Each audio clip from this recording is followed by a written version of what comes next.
a margarita, and a Bloody Mary. Homeboy trippin', he ain't know I got a gun. When it come to pop, man, we do shit for fun. You ain't got one, brother, you better run. Now I'm in the back getting head from my huns. While she going down, I break it off what I done. Smoking on my blunt, saying she ain't having fun. Bitch, give it back then, you don't need none. Everybody in the club getting tipsy. Everybody in the club getting tipsy. Welcome back, everybody. It's the boys from Illinois, the Pub Time Podcast. On a Saturday night. This might be the first time that we have fired one off on a Saturday in a while, at least. Right? Yeah, in a while. And featuring Special Dick and guest. Dave. Look at that double hand. Everybody loves that. Look at that. We've resurrected our favorite Dick from the depths. After some well-earned time off. Well, And a couple Modelo's. A couple Modelo's.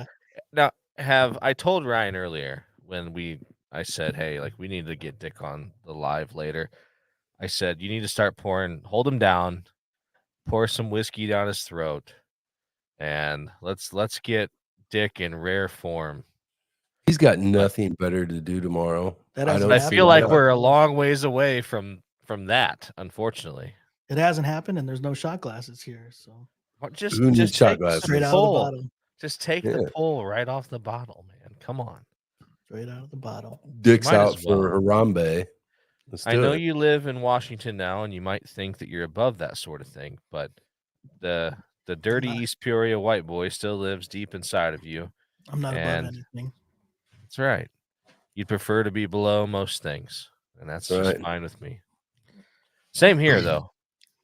Power bottom all day. You know what's funny is I saw something again on my favorite source for anything useful, TikTok, and it was some guy was at a beach that I think was primarily populated with gay men, and he was asking, it might have been like a resort, truthfully, and he was asking them if there were more tops or bottoms on like there or within the community or whatever. He's like, oh, there's way more bottoms than tops, which I found interesting. And he said that most men that are gay initially think that they are a top, but then soon discover that they truly are a bottom. I just I don't know. I'm just sort of like. Are you saying there's puzzled by that? There's not a lot of cucks in this. I Not mean, that. Just because I think that you probably have to designate yourself as a top or a bottom, right? I mean, because what do you do? Like, if you're a straight bottom and then you meet a wonderful man out at the finest gay nightclub and you realize you're both bottoms, would that be the equivalent? Would that be the equivalent of meeting like a woman? Friend. It's just a friend. You're like, well, that's too bad. We can shop together, but that's about it. Yeah. I mean, I wonder if it really is that that much of a hard stop, or if it's one of those things that you're like, well, we could trade off, you know, you try, I'll try. We'll go, I don't know. I'm honestly, I'm genuinely curious just because it's just the whole thing is fascinating in a weird way. What do you do in the pitcher's arms week? You hit up the bullpen, right? Well, I don't know, man. If you're not into it, you're not into it. Right. There's givers and receivers, obviously. I mean, that's what we're talking about. Well, that's what it sounds like, is it's just exclusively givers and receivers. There aren't many switch hitters per se in the gay community, which, I mean, and shame on me, I guess, for assuming, but I thought I could have envisioned how that might have been. Shame on you for taking TikTok's word for it.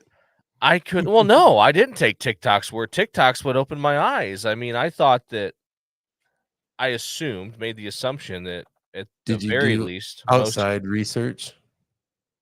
I did not. No, I did not do a field study on the issue. Whatever. But I thought that at the very least it would be 50, like hey, like this is my week, that next week's your week or something. Give me time to recoup. Yeah, maybe. What are you saying? Rock, paper, scissors every other day. It's like fucking he's always rock. Home team, away team. But no, it sounds like you basically pick your side. And no, I enjoy a good coin flip in my house, but My ass has never been on the line for it. So I mean, it sounds like it. Let's say it's one of these resorts where you're planning on going there for a week or weekend of sexual pleasures, and you find out, if you're a gay person there, where it's not like I said, he said there's way more bottoms than tops. So what do you do? I mean, is it like being somewhere where there's more men than women, and like you hope you're lucky enough to reel in you a nice lady, and if you're not, then you just, I guess, go back to your room alone at the end of the night? do Is you that what think it lesbians endure the same struggle? No, because I think they're mutually both Are you somehow. sure about that? Are you sure? Yeah, because I think, I feel like you're like just painting them in a box now. the box maybe, but I think that it's sort of a mutual thing, right? There's not like a top or bottom, scissors is pretty mutual, when you say. Are you being honest right now? I think you're ridiculous. Tell me, please, You feel please like tell that's me. the only way this takes place. Well, no, I know it's not the only way it takes place, but I feel like they're way more, Obviously, uh TikTok and Cinemax are the only two places you're getting your information I feel from. like there are way more supplemental tools involved on the lady side, double enders, things like that. What? I don't. I'm shocked that you don't I have don't know like where you're more going with thoughts on this. this thing. I'm so surprised that you don't have more to say because this is completely like Yeah. I'm right in your strike zone, buddy, You're throwing me fucking and you're curveballs right speechless. now, though. Curveball. I guess. I don't know. Apparently, the listeners are not a fan of Just gay ruined sex, Brad's gay day. sex talk. Yeah, we're obviously they don't understand. All I can think about is the TikTok algorithm. How in the world is that showing up on your TikTok so Don't much? Because he's fucking worry watching the about it. fucking he was watching that train conductor. I don't know where this all came from. I Francois. haven't seen him in a while. He hasn't popped up in some time. Honestly, I tell you what, though, have you seen that guy's girlfriend? She's the one that like films all his shit. Literally, I've watched one of those videos you've sent. Dude, Every time I see a guy standing next to a train, I skip the fucking thing. I don't even watch it. Dude, his girlfriend or whatever is like way better looking than you would expect, like for sure. And she seems to be I just thought you as were gonna say way better looking than you, and I was like, "Fuck, I hope so." you would. I mean, way better looking than you would expect out of a train enthusiast because she seems to be What does just that as mean? she seems to be just as hyped about trains as he is. Steam engine? Yeah. I don't know. I don't know. Like I Some said, guys after the first one, have you all the basically luck. ruined it for me. I haven't watched another one. Don't get me wrong. Like I'm not interested in trains Zero really at interest. all, but Yeah.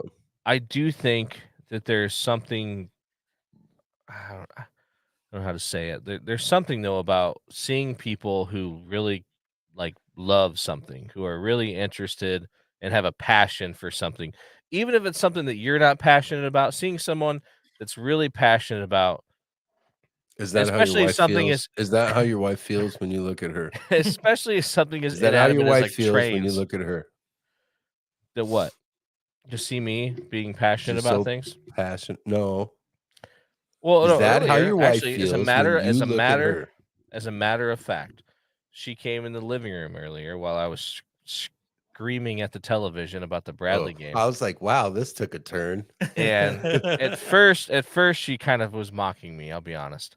Yeah. But then she turned around and I was like, "What?" She's like, "Oh, just you. You're just so cute." And that's what she said. And I'm like, "Well, I guess that she at least thinks it's cute that I'm crazy about something I have no control over." But I've said this before, man. I think there's something that's good about being passionate about something that you have zero control over. Like You know this what I mean? podcast, right? Exactly. 100%. 100%. Your jump shot shit too, so Oh, you you can't help have, dude, there. I tell you what, my basketball dreams died a long, long time ago. My father, he crushed those dreams almost immediately. Remember, like the first time that I mentioned anything about being interested in basketball, and he was like, "Nope, like not your thing." I was like, "Oh, thanks, Dad." That's why you're trying to preach to everybody else to tell their kids they can't do shit. See how you are? When You're have I rubbing said off. that? When have I Oh, said that? fuck, this is last week or the week before. No. The whole idea you can be anything when you grow up, a bunch of horse shit. That is horse shit. No, really, it's not. But Kind of is. for you, Although I sent you guys a maybe. video the other day that contradicts that. Okay, so is it Did you horse see shit or is that it not horse shit? young woman with Down syndrome with the beautiful body that I sent you guys? That proves that nothing can hold you back. You could be anything you want to be. Did you send that? She had no choice in that. I'm pretty sure I sent it to you guys. I mean, like that was the whole premise of the video, is that it was a young lady, probably early 20s, that definitely had Down syndrome, but she was beautiful. And I was waiting for Ryan to respond with something the very way colorful. the way and it he never said that, happened. I feel like he's saying other people without or with Down syndrome or without beauty. You heard me right.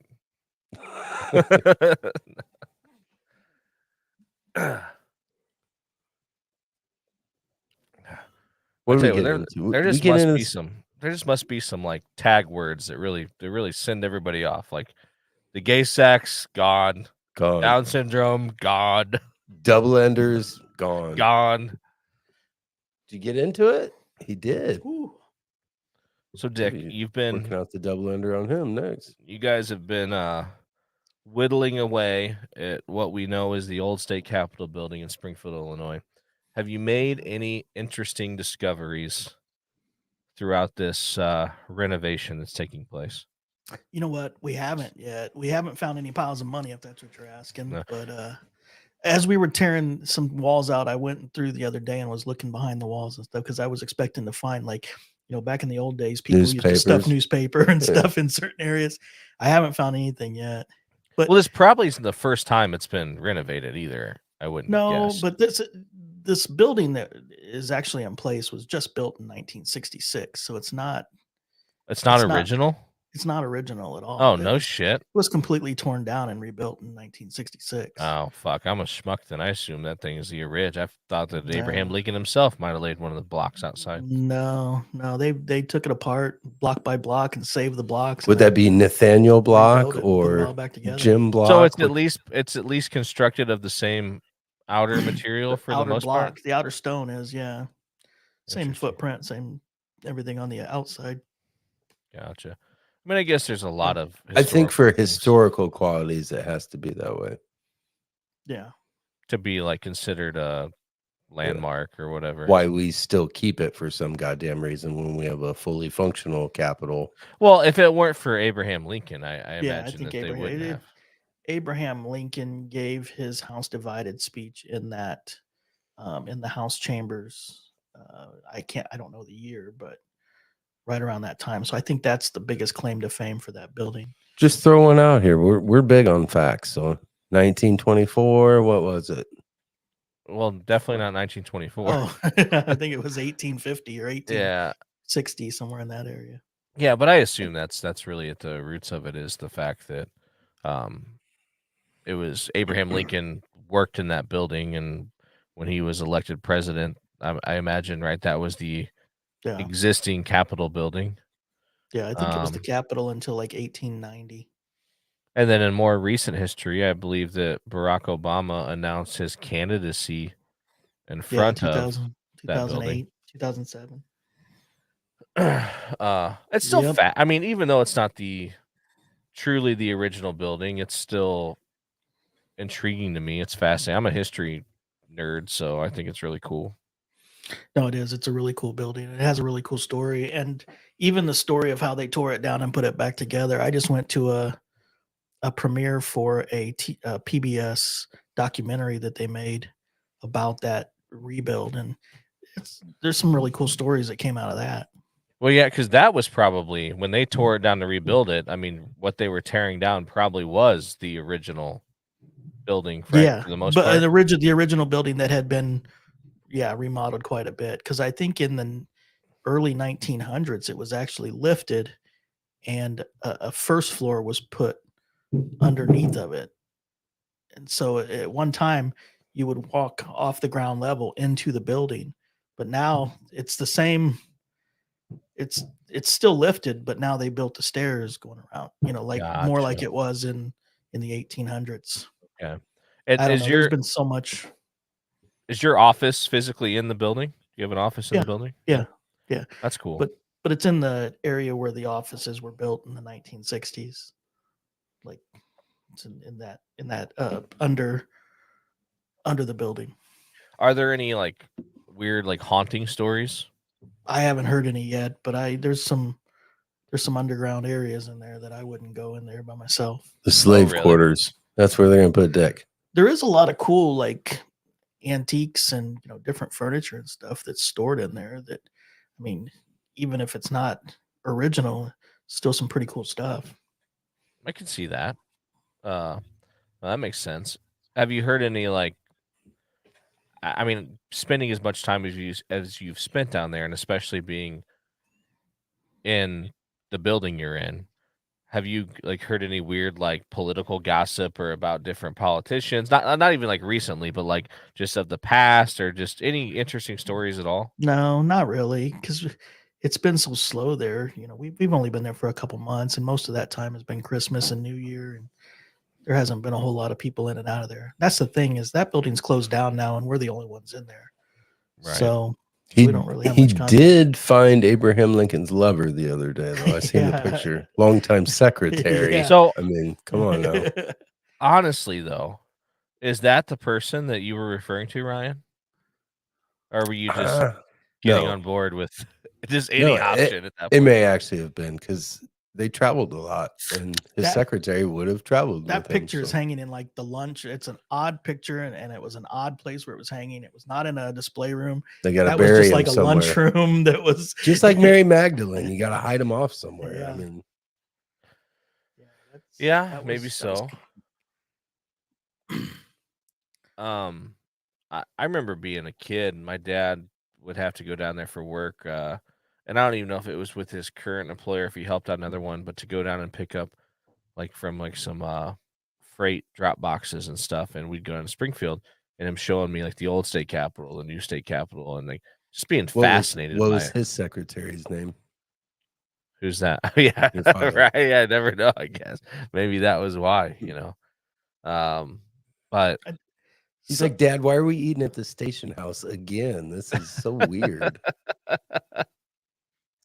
Some of the cooler parts are like the underground, the kind of I guess they're secret rooms, but they're not. I mean, there's nothing really in them. And then above the dome, you can go up above the dome in that area and look, stuff that's not normally part of the museum tours and right. that kind of thing. It doesn't really serve any historical purpose. It's just cool to be in those areas. So what's the length of the project until it's done? About a year. Yeah. That's cool though. I mean, it's close to home. It's probably a unique, interesting project to do. But does it bring What a waste of money. Come on But down, does- yeah, yeah, have a private that. tour. Fuck. But does it bring weird challenges being a historical landmark of like certain ways you have to go about things? It would if for the type of work that we're doing, it really doesn't, because we're not working there.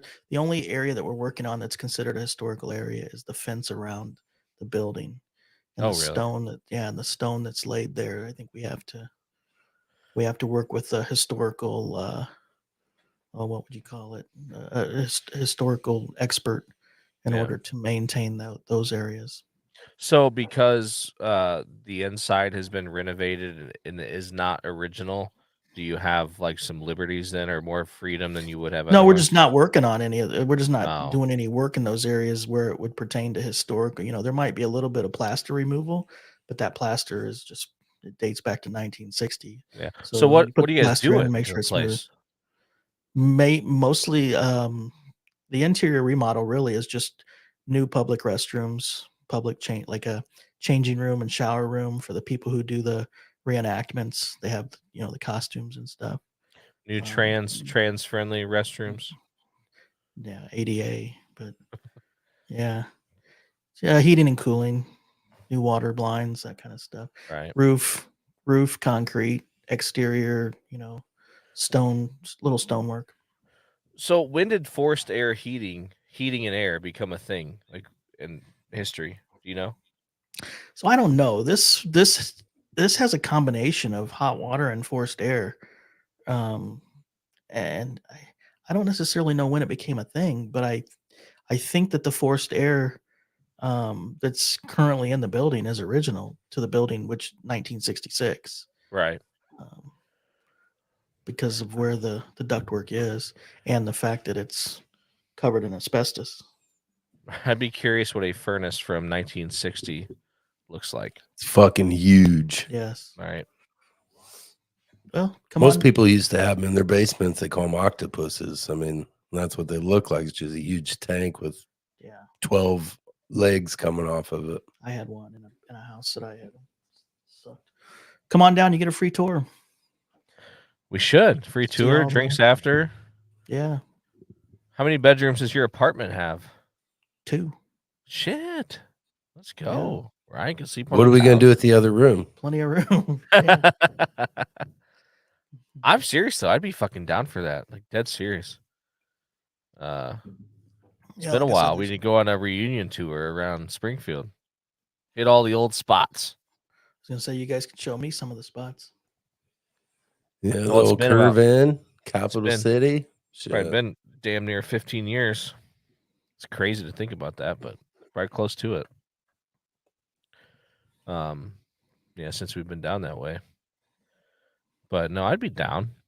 Why not? Yeah. See it all torn up. So Ryan, you came up with collectively, I guess, a 5 for 5 of bizarre foods, like, the most interesting foods that you have eaten. And I guess you don't even have to have liked them, just have consumed them at some point in time. Yeah, you just had to put it in your mouth. Well, in that case. I honestly feel like I'm gonna be way behind on this one because it'll be fine. Just that's penis. cool. Just take penis off the board. Should we let Dick go first? No, I'm not going at all. Oh, Oh, you're gonna come go. on. Come on. No.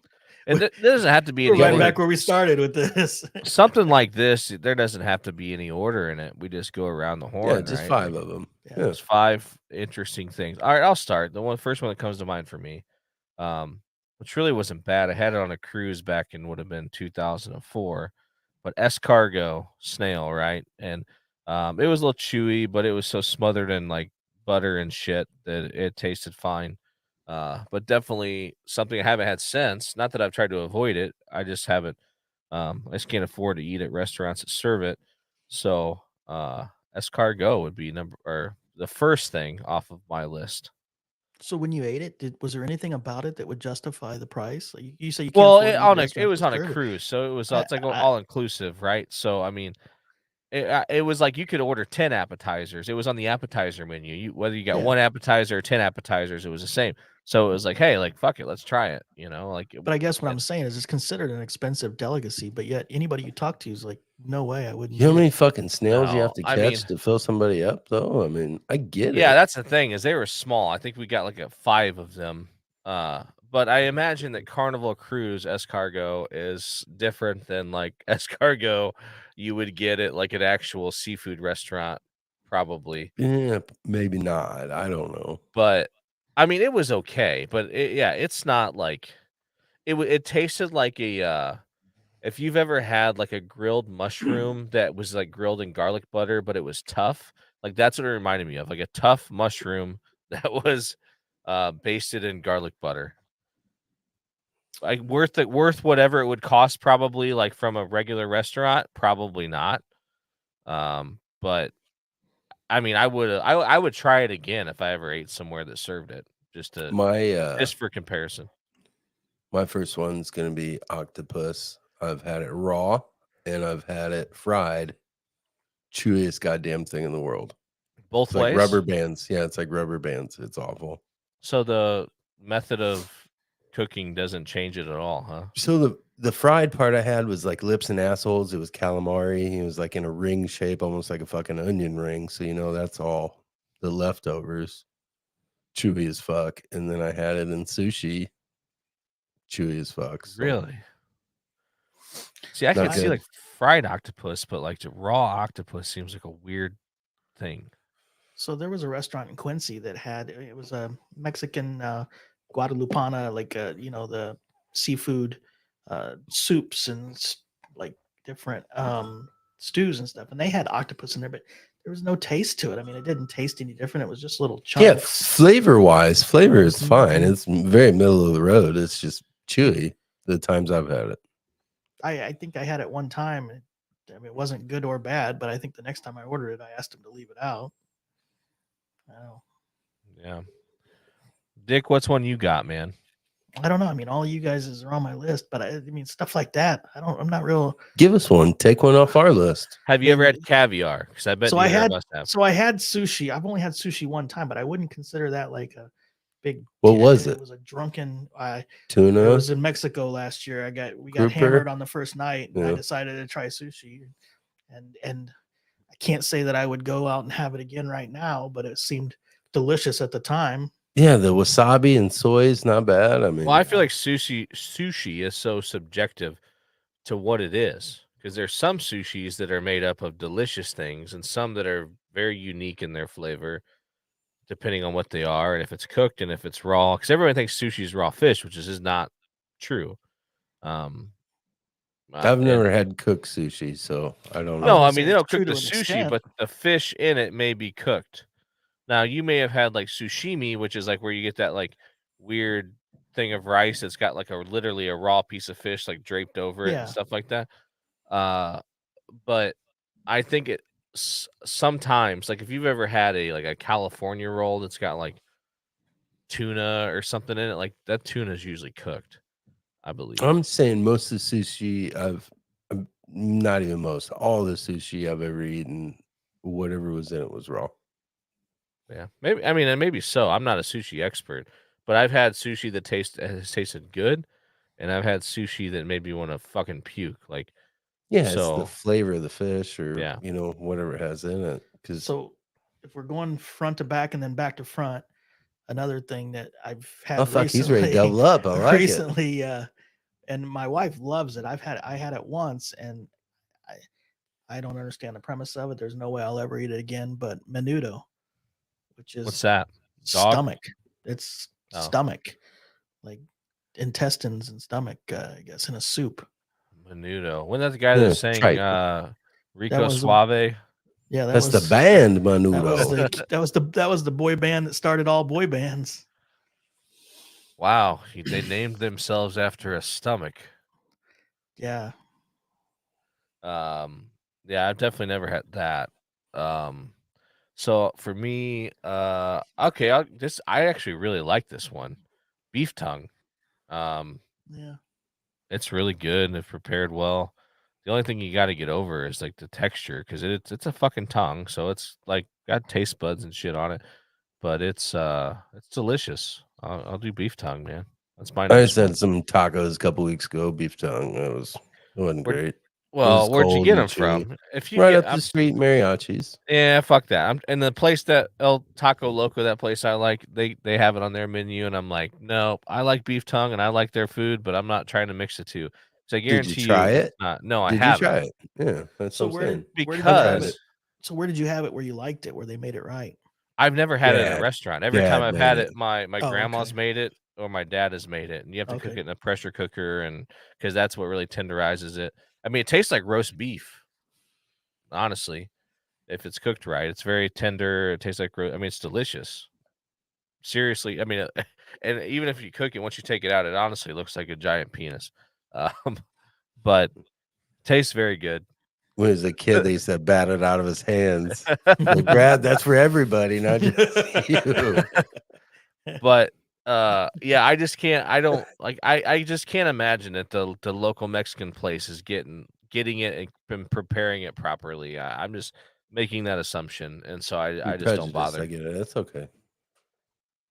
I'd be like ordering, I don't know, like to me, it'd be like if you ordered shrimp from McDonald's or something. It's just like, yeah, they got it, but or a fish sandwich even. Like they got it, but it probably ain't that good.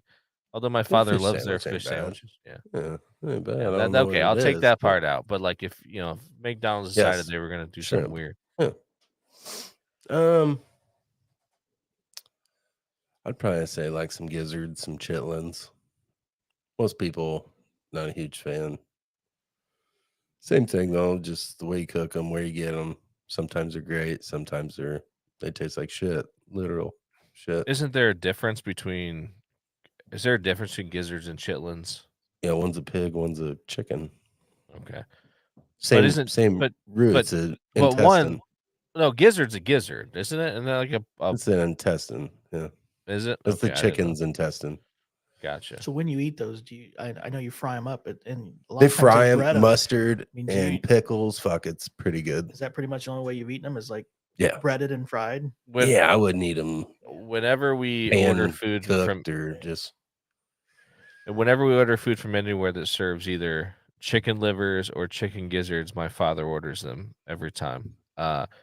Thanksgiving, when you take all the giblets out of the turkey, the neck, the heart, the liver, whatever that is there, he fucking boils them and eats them.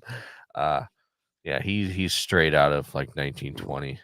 My dad used to make a gravy out of that stuff. Like, Well, he would yeah, I've boil it seen and make a people that gravy, you and it was the boil most them off. delicious gravy I've ever tasted in my Yeah. life. I've seen people do that. Yeah, my grandma used to. She'd boil them That's- off and That's use the only way I make mine. That's one of those things I wish I would have paid more attention to what he was Yeah. doing back You then. use all 'cause- the flavor that's pulled out of all that shit for gravy for sure. But no, my Yeah. dad just eats it. Yeah. But there used to be a place in Peoria called Butler's, and Yeah. their chicken gizzards were really good. Like I said, Isn't that the place out there in Mapleton? No, this used to be like right downtown by my mom's work. The place in Mapleton was called Butler's, but Is it different closed now? Butler. I just never ate gotta- there. Well, I'm just saying, I got a feeling just because the people that own the two, they didn't look like they're from the same family, but their I name got may you. have been Butler. Okay. 10-4. Because theirs was chicken and gizzards, and theirs were hamburgers. But mustard and pickles, fucking delicious. Well, I think it's my dad used to love this place. There's a place somewhere in like off Western that was called Chicken Ribs and More. Oh, And yeah. that he place was was my dad was awesome. all about that place. And I don't think you could pronounce it Chicken Ribs and More. I think it was Chicken Ribs and Mo. Yeah. Chicken Ribs and Mo. I think they expanded too. I think that was somewhere else besides Western. I don't- Maybe. I feel like I saw the sign somewhere else, but I'm almost thinking that they're the place that I was thinking of that went into the building across the street from the high school. That I think it turned into like check into cash or whatever. But originally it was. there was something there. Yeah. I want to say that there was for a It small was. amount of It time. It was was a chicken ribs and more. Yeah. Yeah, that place was delicious actually. Yeah, I remember it being good. Whatever we had was good, but yeah, there was definitely something unique about the demographic for sure. Yeah. But that's probably what made it good. All right, it's back on you, pal. No, it's Dick's turn. No, I just we said went chicken swing. ribs and more. No, you Chicken, didn't. you just said chicken ribs and more. Bullshit. That's okay. I'll come up with something. We're All right, kind so- of running into territory here where like we've named everything. Yeah, That's the so hard another part. one I've had, which I'm not as crazy about, another one my dad threw at me as a kid, beef heart, cow heart, beef heart. Just definitely unique, something not a lot of people have had. It's been a long time since I've had it. But I remember like I definitely was open to trying it because I really liked beef tongue. And it's not bad. It's just I want to say when I had it, it looked almost like a steak, which looking back, it just seems kind of puzzling because how could you like make a steak out of a heart or a piece of a heart? But Center it cut. definitely had a little different flavor to it. It would be what I'd classify as maybe more, I don't know if you could say gamey about a cow, but Iron tasted like blood. yeah, maybe so, man. That's probably it. Not like to the extent that like a liver No, does. liver tastes like piss. But it was okay. I mean, I feel like I would eat it again just to try it. It wasn't that bad, but definitely unique. Dick? Well, I mean, when you bring up gamey, I'm not a big fan of gamey taste, so I can say deer. I'm not real big on any kind of deer meat or any kind of deer chili or anything that is gamey like that. What I'll say about deer is that it depends on who's cooking it. because I've had deer that tasted gamey, and I've had deer that I was like, give me all of it, as much of it as possible. Probably the best deer I've ever tasted was the shit that Fox cooked that time that we went over to his house. My God, that shit was fucking delicious. Even the time that that little baby deer that you killed that we grilled out that The soaked backstrap, yeah. yeah, I mean, that was good. But I've definitely had some deer in the past that was not. I think when it comes It's to, all like, in how deer you prepare it. Most people Yeah. like just try to throw it on the grill like it's great, like it Yeah. is. It's not. It No, needs some dressing up. and I think that when it comes to deer chili, I feel like if you didn't know it was deer most of the time, you probably if someone made it right, you would know You the just say it's difference. shitty chili. Oh, Yeah. I don't deny that some of it is my own, just thought process. It's in my head, but It's it is definitely what it more is. lean, which probably changes the flavor profile in chili for sure, because you're used to that greasiness, I think, that comes from beef. All right. I got a weird one, but it's probably one of my favorites. And that's turtle. Turtle's Never delicious. never had it. You get some dark meat, you get some white meat. I mean, it's kind of weird. You got some spots that are pretty fishy, tastes more like a frog leg or maybe a bluegill kind of. And then you got other parts. I mean, if you didn't know it was turtle, you'd be like, oh, fuck, that's chicken. It was amazing. I could see turtle being good. I mean, and I feel like for some weird reason, the fact that most of its body is protected by a shell somehow like keeps it tender, maybe. But I guess that doesn't mean they're not. It's not I think it's muscle all tissue. the age of the turtle. You want to get them right time. Yeah, Because like hillbilly grandma, we'd catch like snapping turtles and shit. She'd cook it, but there'd be times if you caught one too old, too whatever, she'd just be like, take it back. yeah. Well, it's like if Not you get worth it. you catch like those giant fucking catfish people catch. It's like, yeah, that shit ain't gonna taste good. Like, I hate catfish myself. I mean, I'll eat it sometimes. Like if I'm at a soul food place or ribs and their catfish usually pretty good, but 9 times out of 10, I'm out on the catfish myself. I think again, like a lot of the other things we've talked about, depends on how it's prepared, maybe where it's from to some degree, that whole thing. But I mean, catfish, like I said, I've had good catfish and bad catfish for sure. All right, Dick, what you got? Have you ever had caviar? No, why would I have caviar? I out of I all of us, I wouldn't figured consider it you'd be number the one. most likely to have caviar. I wouldn't consider it number one, but number two, no, I've never been in a place where if they would sell caviar. I've ate fish eggs before, but not caviar. For as much as it costs, you would assume maybe that it tastes good. I don't know. I have no clue what it would even taste like or Oh, what it straight tastes like. into fish bait. It tastes like fish bait, guaranteed. They say that like there's some restaurants where you have like the lobster bisque where there's some caviar in it and caviar on the bottom. I could be wrong, but black caviar comes from a very specific fish. Like this isn't just any fish you're getting caviar from. That is from a very specific fucking fish. Yeah, maybe so. Yeah, that makes sense.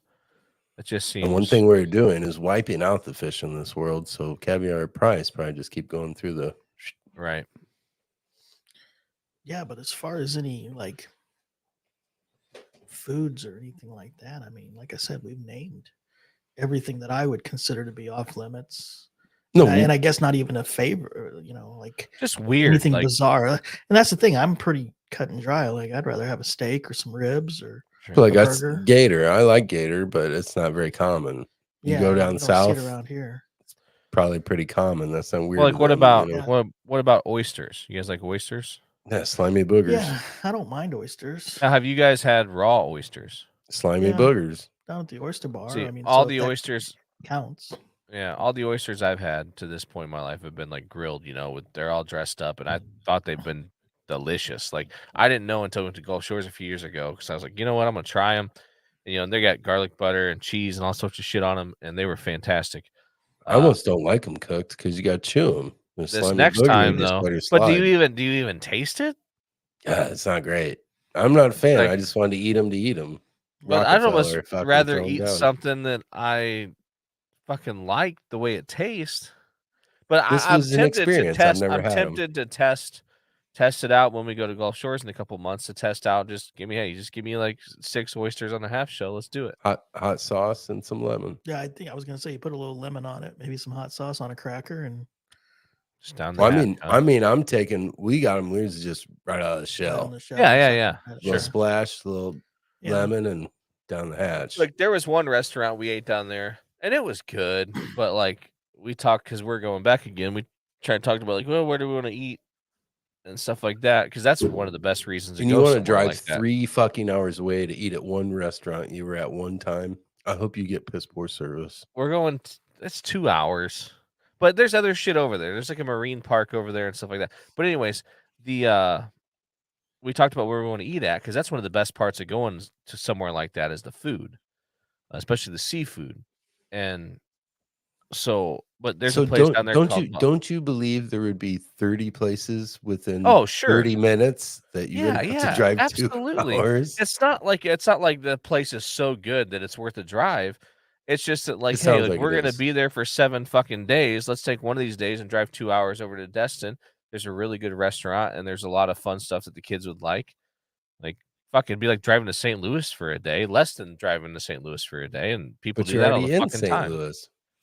So the You last know? time you went, you didn't take the kids. This time you're taking the No, kids. we took the kids. Oh, To okay. Destin. No, to Destin when me and Rachel went to Destin, just the 2 of us. But we went to 2 years ago, went to Gulf Shores, all of us. But Destin is like 2-hour drive from Gulf Shores, Alabama, and there's a delicious restaurant in Destin that we ate at that was really, really good, great seafood. And so we Yeah. talked about one day making a day trip over to Destin to eat at this restaurant and do the surrounding things and then drive back. And Ryan thinks it's the most absurd thing he's If ever it's heard. shit, he won't ever tell me. That's the best part. I've ate there It'll before. be fucking no. When he goes back, if it's shit, he won't say a fucking I'll word. tell you. I don't care. I'll fucking tell you. I'm I'll, like, this I'll was ask him. He'll be like, stupid. "How was Charlie's Clam House? It was the best fucking No, it's clams I've ever had in my Beauchamps. It's life." Beauchamps. Fuck, we waited 2 fucking hours to eat there last time. That's why I was like, this time, like, we need to go there for lunch because they won't be busy. I love Go you're there. gonna drive 2 hours, wait 2 hours, and you're gonna No, spend that's why I 6 said we need hours to to go go eat for at this lunch. place. That's amazing. It'd be Well, lunch and fucking dinner by the time we're you're not done. gonna eat and then come back. We're gonna go over and fuck around. You're gonna have Whataburger on the way back and fight the shits for an hour and a half trying to get rid of that slider. But I figured the drive from Gulf Shores to Destin's probably pretty cool. You go over through Pensacola and all that stuff. I mean, that's probably a cool drive. See some shit. I like seeing stuff. I like exploring Pensacola places sucks. I've never been. We're just gonna I'll tell you drive this through right it. I now. don't plan on setting up shop. Well, that's what I'm saying. Driving through it's not cool Yeah, unless you're on the beach. It is Peoria South, big time. yeah. I could. Isn't that the capital? Or no? Yeah, Yeah, it's I capital believe of it is. Florida, right? I can only It looks imagine. like it. Largest trailer it? park in the United I'm States. pretty sure it is. Yeah, I think it is. Downtown, it's just a big Peoria is what it is. Downtown's not Sure. bad. You get out to the other parts, you're like, what in the fuck is this? Yeah. Well, that's Florida. I mean, in general, man. Like, I think I told you guys that the guy I worked with at my previous employer, he went down and he was interested in a job in Gainesville, Florida.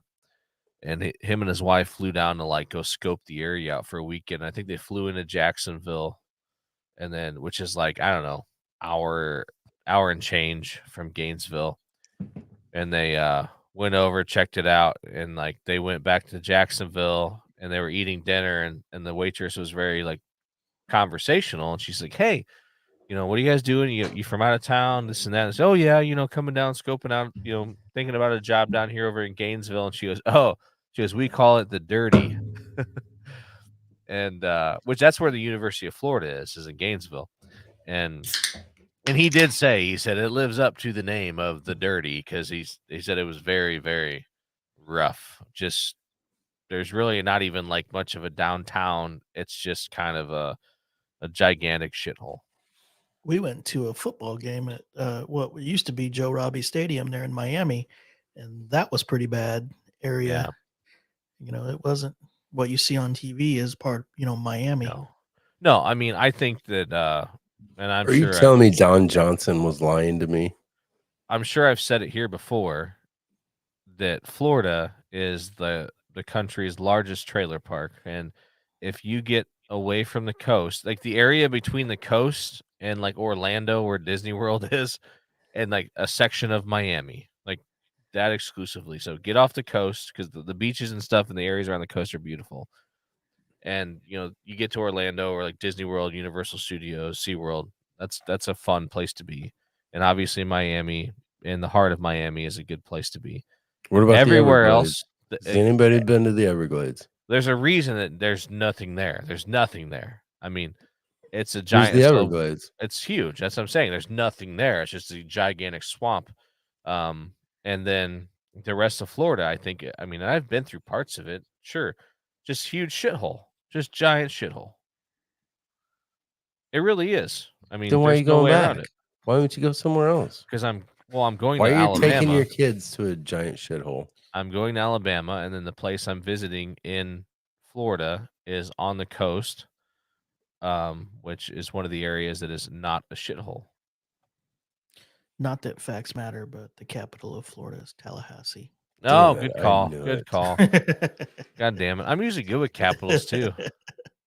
Well, usually the capitals are in the center of the state, which Tallahassee still isn't in the is center not, of the state. no. No. But God damn it, Pensacola. So that's in Pensacola. Chicago. Fuck. Yeah, capitals. That's a. I'm trying to think if there's any other like weird capitals. I mean, Illinois had a couple because what the original capital of Illinois was Kaskaskia, which is now an Cahokia. island. Or Vandalia. That was the other one. Kaskaskia. It was Kaskaskia and Vandalia. Kaskaskia is now an island in the middle of the Mississippi River. Like, which is Beautifully good. crazy. Like, and I don't think it was that at the time. It's just the river has since separated it from Illinois. Yeah, and then Vandalia and Springfield after the fact. Springfield's a good spot. I mean, that's a solid place for the capital. I mean, it's damn near geographically in the center of the state. The only other place that maybe would have made sense would maybe be Peoria, but or maybe Bloomington. I don't know.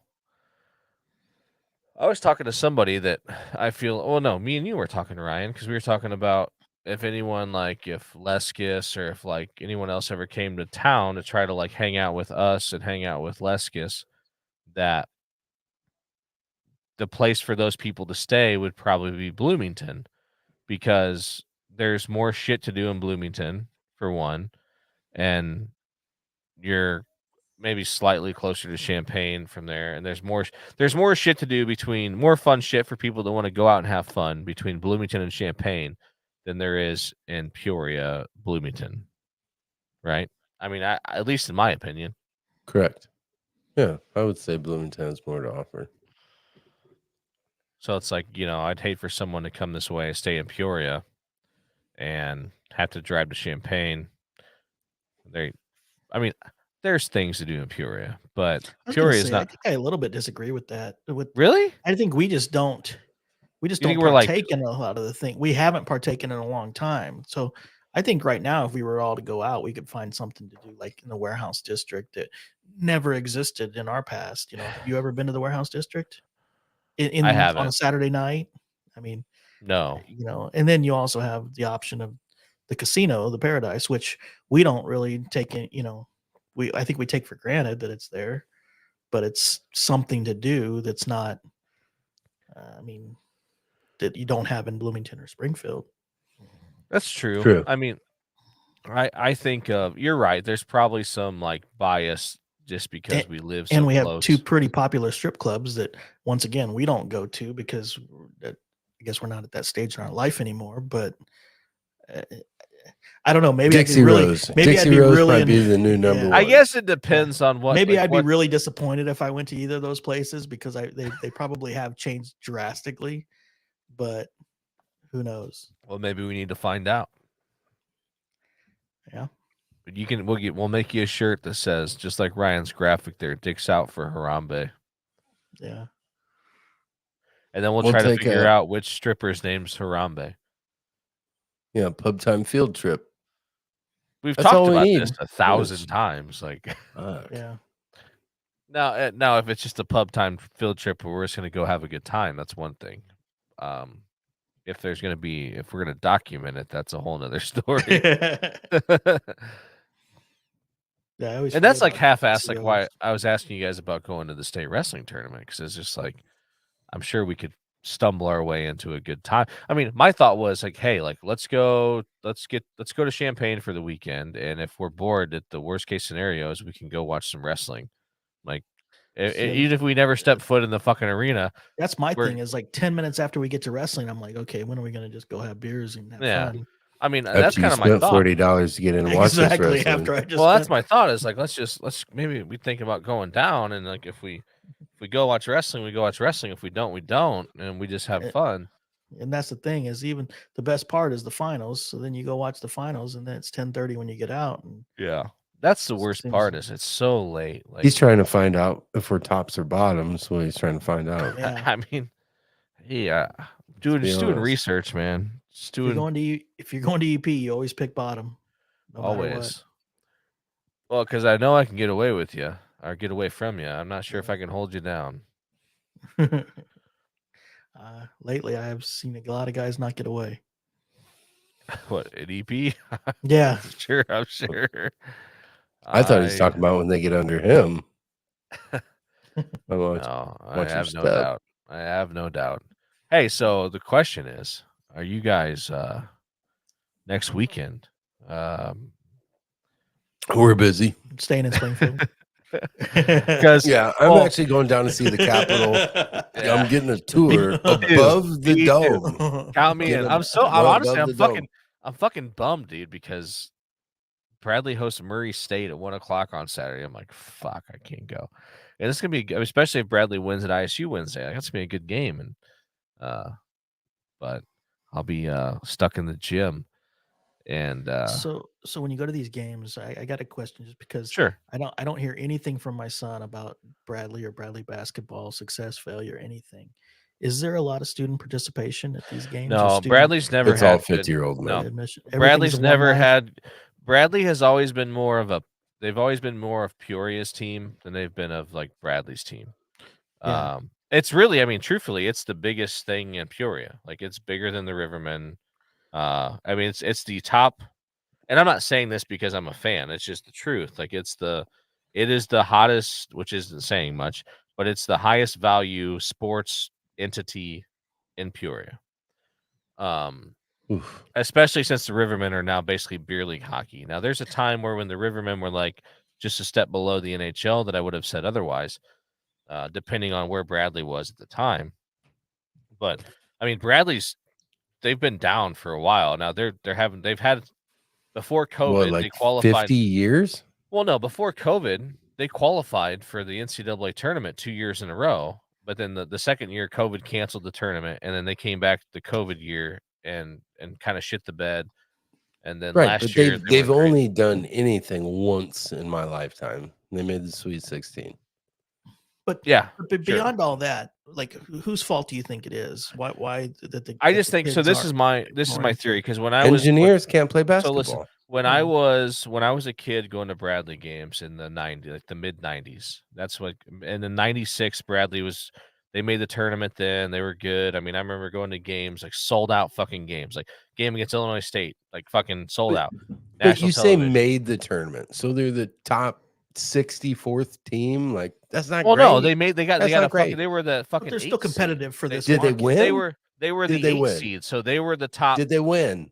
32 teams. Did they win? No, never gonna- you're no, never but They didn't even only make it out one of the round team of wins. 64. Did they make it Only- out of the round of 64? No, they lost to Stanford, and Stanford So lost to that 8 Stanford seed, lost wipe your to ass close. with it, throw it away. Well, whatever. I mean, you gotta say that to Well, but- Virginia, who's the number one Wipe seed and your lost ass to. with it and throw it away. Yeah, and I'm asking a smaller question, because Yeah. they're never going to compete with the Kentuckys, North No, Carolinas. No, like you the know, highest the level big is that dogs. you I mean, expect. they're never going to compete on a money level with that. And No. the size of those schools is huge compared to what Brad. Yeah, I'm if Bradley talking makes just from the a Sweet small school 16 level. if Bradley wins a game in the NCAA tournament once every 20 years, like that's a win.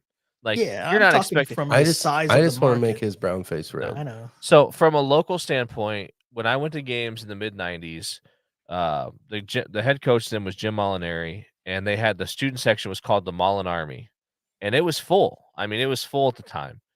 And then I think that it's sustained for a while after, but now I think the issue is it's twofold. One is the fact that the success really hasn't been there. Like there hasn't been a reason for people to go. Now, But I think you're starting to answer my question. You're now starting to get to the now Bradley has done everything in their power to make it as easy as possible for students to go to the game. Like they literally they will pick them up, they'll put them on a charter bus at campus. They will drive the bus down into the lower level of the stadium and drop them off inside. They literally have to walk like 20 steps to their fucking seats. They have their own concession with discounted prices. Now, I don't think that they could buy beer at their concession, but if you're 21, you can go to the regular concession and buy beer. Yeah. So, but the success hasn't been there for one. But even when it has and stretches, it hasn't changed anything because I think that the demographic at Bradley is changed, and it's definitely now it's different. One is, let's say you're a Bradley fan, but you have homework. You like the basketball team, but you have homework. You can, if you have an ESPN Plus subscription, you can watch it on your fucking computer and do your homework and not leave your room. So that's one thing. Another thing is just the demographic of student. Like, I don't think that Bradley has a lot of students who participated in high school sports that are natural sports fans. They have a lot of engineers and gaming programmers, like kind of and I mean, like truthfully, the best turn a lot. They have a very nerdy student population that's just not into sports. And I don't Yeah. think that, I mean, even if they won, even if they were undefeated, I don't know that you would really draw a bunch of students because it's just not what they're into. And that's not, I'm not making fun of them for that. I just think that that's just the reality of it. I feel 'Cause, like their fan base and their student population are very similar. They're both believing in something that's never going to fucking happen. So I well, think you it's have to, great. I mean, the difference too in fan bases, if you compare like Bradley to like Illinois State's a state school that's probably mostly populated by kids that played on their high school sports teams that are into sports, this and that. I mean, where Bradley it's a private school. It's got a little higher level of higher threshold of enrollment, and you're just more likely because of the programs that they excel at to have Don't kids that tell aren't me. interested Don't in sit sports. here and tell me that's what's killing the recruiting. No, I know Bradley's Because it's not the higher no. enrollment What and kills Bradley things to recruiting? get in. What kills their It's recruiting in from a fucking Peoria, Illinois. no? Well, that's one thing. What kills their recruiting is that they don't have a PE major at Bradley, which is one thing that I kills was their going to say recruiting. they won't lower their They won't standards lower of their they're similar to Notre Dame in that fact. Like yeah. they will not bend like their standard for enrollment is higher than what the NCAA minimum is. Like they won't flex to get athletes into their school. And then the fact that it's in Peoria. Yeah, who the fuck wants to come spend 4 years in Peoria, Illinois? That's why I think they've got 5 or 6 guys on their roster right now that are from out of the country because they got one guy from Finland, 2 guys from the Netherlands, a guy from Canada, and a guy from Serbia. Yeah, definitely better than Serbia. You know what I But mean? the other Like, 3, I would have stayed at home. Shit. and I mean, for them, it's maybe just a ticket to go play major, half-ass major college basketball in the The U.S. Serbian's just happy to get shot at in a different country. He's like, it's just Well, home. they This just is brought home. him over. They just brought him over in November. Like he was because they had a guy transfer out at semester, and so they went out and got. He's like 7'1". He's huge. His name's Ahmet Janovic. They call him Meta, and he played a couple games right after he got here, like when Bradley was blowing teams out by like 20 points. And I remember one game he comes in, like the shot clock's down in like 2 seconds, and he turns around and just like it was a pretty shot, just drains one, and the crowd goes crazy, and he was like pumping I mean, he's huge, he's just pumping the crowd up. But I mean, he'll be here for 3 more years. I mean, if they can turn him into something, he's definitely a good get, especially if it manifests itself. But yeah, like the Peoria, Illinois factor, who the fuck, especially if you're any fucking good at all, like why would you come spend 4 years in Peoria, Illinois? Like their best player last year, name was Terry Roberts. He was the best player on the team. He was first team all conference. He was a JUCO transfer. So last year was his first year in Peoria, and he left to go to Georgia, and now he's playing point guard at Georgia, scoring 20 points a game. Like, and it's like if you had the choice to live in Peoria, Illinois, or Athens, Georgia, for a couple of years, which one would you fucking pick? You know what I mean? Like, Yeah. Athens, Georgia is one of the best college towns in America. Like, I'd pick that 10 out of 10 times. You know, and you in Peoria, really what lacks now is you don't have the promise, not the promise or whatever, you could offer guys 30, 40 years ago, you could say, well, hey, like, you know, you have one of the largest employers, the largest employer in the state of Illinois, one of the largest employers in the country is right here in Peoria and Caterpillar. And that's just not the case anymore. Because even if you're not an engineer, like, I'm sure if you're a good enough basketball player, make a few friends, they'll find you a job. Yeah, you're not coming from Serbia to get a job at Caterpillar and No, Peoria no, the rest of your life either. no. I mean, I want to know what video they show those guys to get them over here. Like, what's the Peoria highlight film that you show? I see the amount of players that he pulls from overseas, and I wonder if it's just not a ploy to get himself some of those travel, you know, going overseas to Europe and traveling the country for. They can only do that once. Must be all Hersey Hawkins videos. They can only do that like once every. There's like some NCAA rule. You can only do an overseas trip once every so many years. Oh, really? Yeah, you can't just do it on the regular. Because they made a trip. You must really make your fucking rounds then. They made a trip like 2 or 3 years ago where, like, when they were over there, they snagged a couple of the guys they got now that are like seniors, and like their best player is from the Netherlands. Their two best players probably you could argue are from the Netherlands, but the thing is, I think you could argue they're from the Netherlands, or you can argue no, they are. Like, I mean, you players. could argue that Oh. that it's the two best players, but don't you think Peoria in the last 4 years itself has probably had better basketball players? Bradley's never in my lifetime. Bradley's never recruited well locally. Like, I mean, really, the only local recruits I think that have been worth a shit have been from. They had Jeremy Crouch from Pekin. Well, in the mid '90s, they got Aaron Zobrist from Metamora, who he was a 3-point specialist and he was a stud.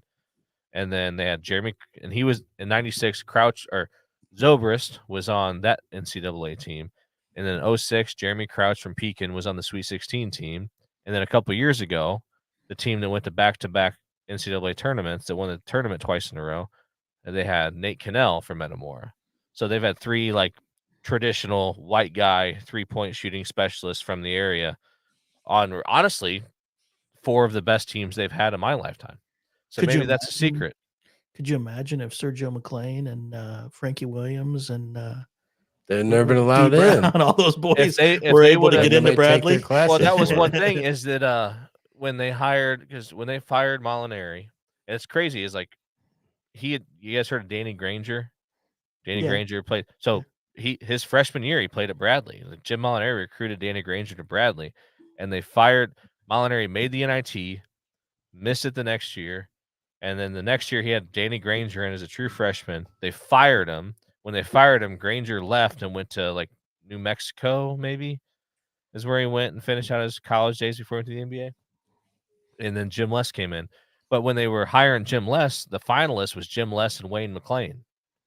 Yeah. And I'm telling you, if they would have fucking hired Wayne McLean, like, now Les had success. He was the coach of the Sweet 16 team at Bradley alum. But I think Wayne McLean also is a Bradley alum. But I mean, you think if you would have hired Wayne McLean at that point in time, like, you would have had the market cornered on the fucking local talent, you'd think. Yeah. Like, there were a couple boosters, like old time players that were like had went on to be successful in life that were like black guys. That what do you mean? Support. Yeah. What you said that in such a way that black was like, no, but they were. But I'm saying, like, because they were black. No, like, but they were black guys, and they were went to black Bradley? guys, and they pulled their support when Bradley didn't hire Wayne McLean. When they hired Jim Les, they pulled their like financial support for the program because they were black guys. Well, and just maybe I think that they probably perceived that in their mind, and I'm not saying they were wrong, but in their mind, they may have perceived that he was the better coach and only wasn't hired because of his skin color. I mean, because Jim Les at that point in time had only coached women's basketball. Like he had never coached any men's basketball. Now he coached like high level, like Perfect place to come to, Bradley University. Do you know where Jim Les is now? yeah, he went to UC Davis. Okay. And he got them in the NCAA tournament just here a year or so ago. They actually this year they inducted him in the 2016 team in the Hall of Fame. When they played Southeast Missouri. Finally, Patrick Bryan gets his fucking Patrick O'Brien. time. There was a scandal back then, like the year before. I think it was the year before the Sweet 16 year. There was a scandal with Star Trucking, and like them setting those guys up with jobs at Star Trucking over in Morton, and like basically them being paid to work but never showing up to work. And because like Patrick O'Brien was one of them, he got like suspended for a few games over the whole thing. Now they don't give a fuck. Yeah, now it's just open season. Hey, did you see that Notre Dame offensive coordinator Tommy Rees just got? It's not official yet, but it's a done deal. They just haven't announced it. He's going to Alabama to be the OC for Nick Saban. I did not see that. Yeah, I didn't know if you're talking to me or Dick. no, well, it just cracks me up because like all season I just watch these Notre Dame fans lose their minds because I mean they wanted him to be fired like mid-season because they were just so mad about how he was his play calling, and they didn't have a fucking quarterback most of the year. They were playing in their backup quarterback. They got what they wanted. He's gone. And well, this is the thing. That's what's funny is like they all wanted him fucking fired, and then the second that Nick Saban is interested in him, because I mean he runs a pro style offense. He derived all of his influences are pro influences, and his goal is to ultimately be a pro offensive coordinator. And now he'll get that job. Yeah, sure. And so all these people are just losing their fucking minds. And Which he probably would have never got that job at Notre Dame. Yeah, that's what people say. It's like this is going to help him get where he wants faster. I don't blame him, but it just what cracks me up is the fans who are wanted him fired. Now they're the first ones that are like, he's betrayed us and all this stuff. Like you motherfuckers wanted this guy fired a few months ago. Listen, like, let's real sports talk. How was it? What's that? How was it? The Six Nations? Yeah. I honestly, man, we turned it on. Me and my dad watched the whole. That was a much better game than the first one. The first one was a blowout. We watched the whole London and Scotland game, and like part of the problem is just trying to figure out the rules. But like we get the gist of it. Yeah, it's basically a big game of smear the Englishman. Yeah. Well, and there's a lot of there's some parallels to football. And I mean, that's like for us, it's easier to explain it in football terms. Like, well, it's like this, but it's like I told him, it's like, well, inside in the middle of the field, they're more like your linebacker type guys in their build and their function. And as you get towards the sideline, they become smaller and faster. It's a little bit faster than a no huddle offence, all the way. Well, and I love that. That's probably the part 40 I like minutes about it the most is it's just no constant. Yeah. There's no such thing really as an incomplete pass or any of that stuff. Like that fucking one, the one deal, and it was I think it was London or not London, England, where they basically did what I called like kick to fade into the end zone. Like they got down to where they're probably 10 yards away and like toss. It was the one after you said that the number 10's a stud, and he booted that one up into the corner, and the guy came out of nowhere. And it's like you don't even have to catch it. You just have to be the one that touches it down, right? Yeah. And to the ground, yeah. And it's like it's fun to watch. I mean, it really is, and it's just trying to learn some of the other, nuances of it that happen, like once somebody's tackled, like what's taking place in those moments, or why do they do certain things, like the throw-ins from the sideline and some of that stuff. Yeah, so like those different markers on the field and shit, you kick beyond one or in front of one, that basically just marks where you'll throw it in from, if that makes sense. It does. Because you notice a couple times they get a penalty if they're outside the 22. They'll kick it towards the corner, and if it lands within like that 5 or 10 yard mark, then they basically get to throw it like from the goal line in. And that's where they start their. So are the point after attempts? Do they have to take that from wherever Where it was scored on so the like width that of one the field? The so one was like that from one way where that outside. guy takes off running to get it up between the posts. He's helping out the kicker. Because there was a guy was well in the end zone, but he takes off running like east-west to get the ball closer to center of field. Considered a try until you literally touch the ball to down. The ground. Okay. Yes, touchdown, yes. But there isn't truly a kicker, is there? There's your everybody 10. kicks. Your right? 10's your kicker. Your fly. Okay. But in some cases, don't they all like? Well, they're all like during the punters, game, but basically. when it comes time to actually kick the ball, there's one guy like kick an extra point. He's your right? guy, yeah, or a penalty kick or whatever. But they all like because there's really no during the game, forward, yes, except for the big boys. In rugby, right? Correct me if I'm wrong. That there's no forward pass, but your forward passes are basically kicks, sort of. Yeah, it's like football was before Newt Rockney, basically, because that's where football came from. Was and rugby. The ball's basically always live.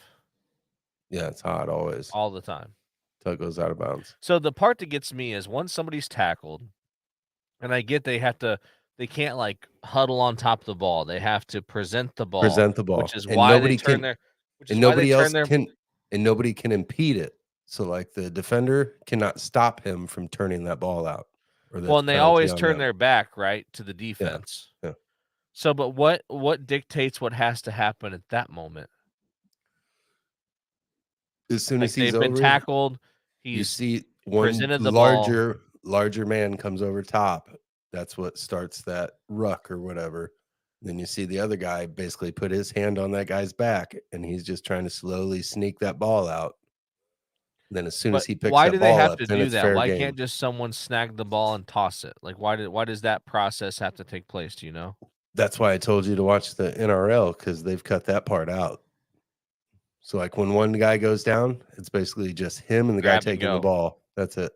Gotcha. One guy will come up and take the ball from him, and so is there a rule that says they have to like do correct? Yes. There's a procedure. Yeah.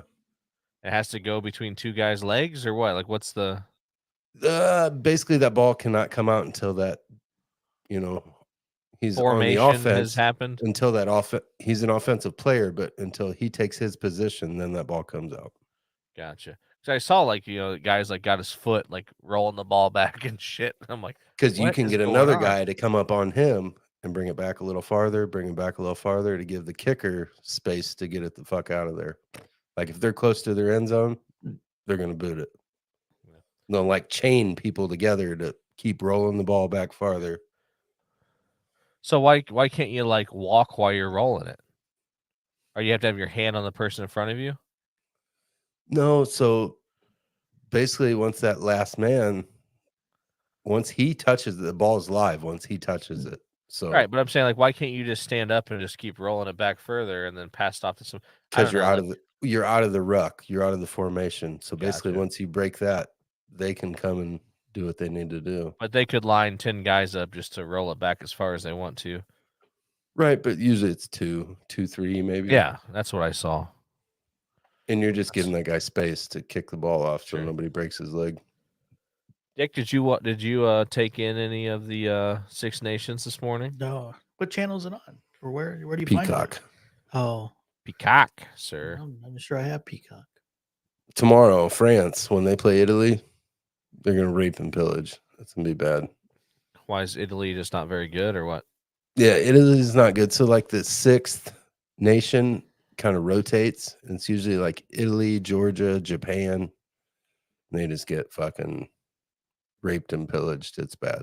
Wait, just whoever the Sixth Nation is, like it doesn't matter. Yes. It's so it used to be the 5 nations, and one team would have a bye basically every week. So they just added a 6th team. If they had any stones, they'd invite New Zealand. So they kind of do their own thing. New Zealand South Africa.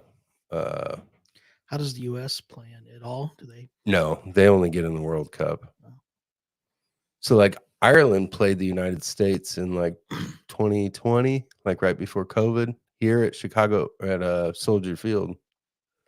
Is the U.S. any good at rugby? No, they'll never win a World Cup. They're just so far behind. These guys been playing for 150 years or some shit. But I mean, it can't be. Granted, I just sat here and asked you a million questions. We're much better at like sevens because we have the athletes to play that game. But traditional, not even what do you mean? What do you mean by that? They look more like the Maoris. It's just What's a that much mean? faster game. You don't need big bodies. I mean, What kind of you could bodies take do you need? a couple of ones from the University of Miami. with suntans? Yeah, really good tans. But yeah, I mean, it's just a much faster. You only got 7 people on the field, so you have a ton of fucking space to cover. Yeah. I was kind of telling my dad about that there's a difference, like, because this is what, 11 on 11? 15. 15. God damn. Yeah. I sent you a fucking picture with all Yeah, the you breakdowns did. of the positions. You did. Because you asked half why of they them don't make any kept fucking kicking it back sense. and forth. I still don't understand why they. I mean, completely why they do that, but So whenever that wing kicks the ball, it's because it's me and 5 other guys coming at me. gotcha. You have nowhere to And go with no it. one's going to be there to recover to start the ruck.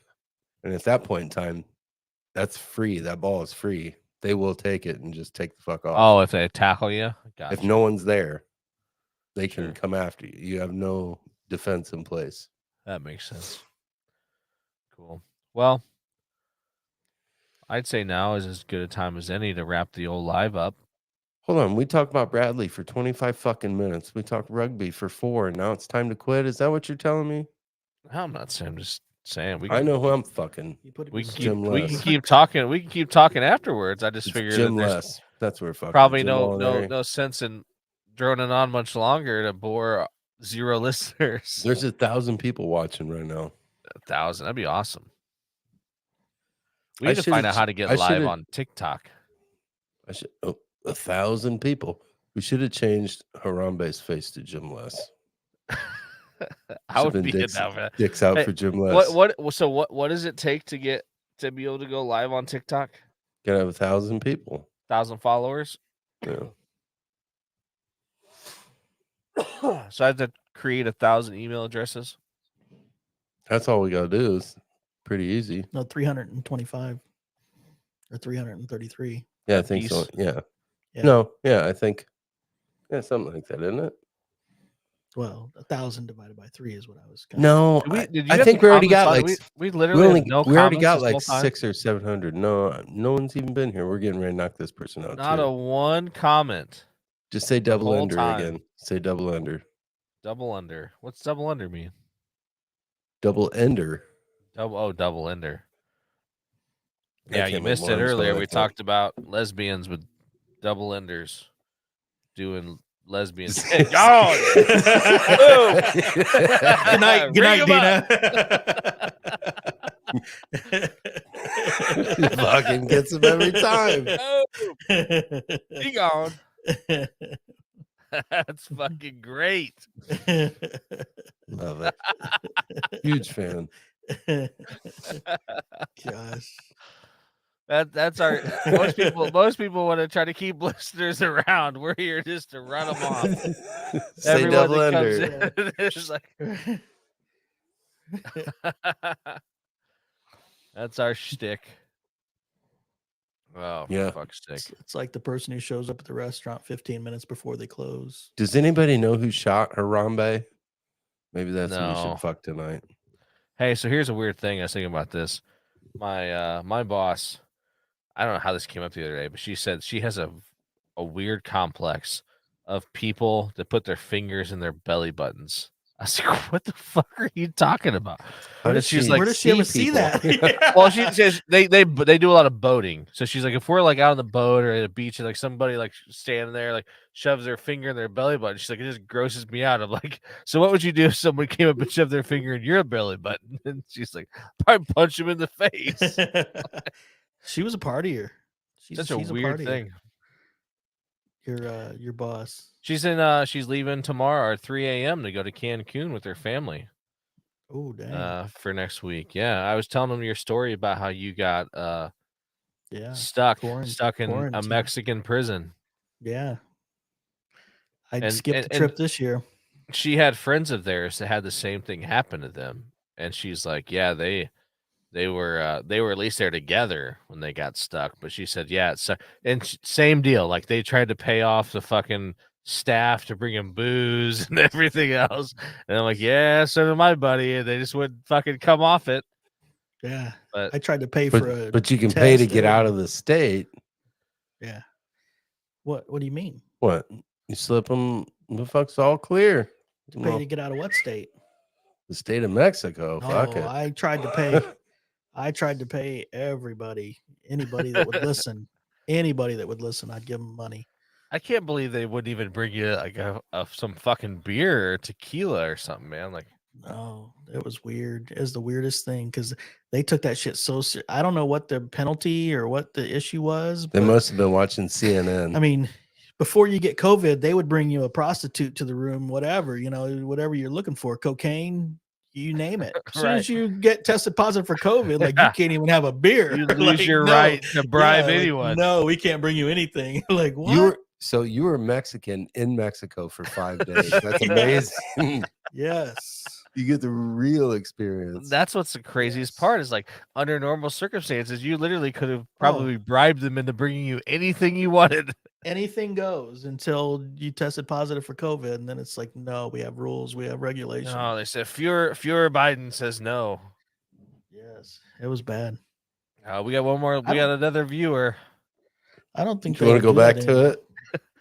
Let's see. All right, if it works. viewer. We need to know your stance on double enders on the beach within the lesbian community.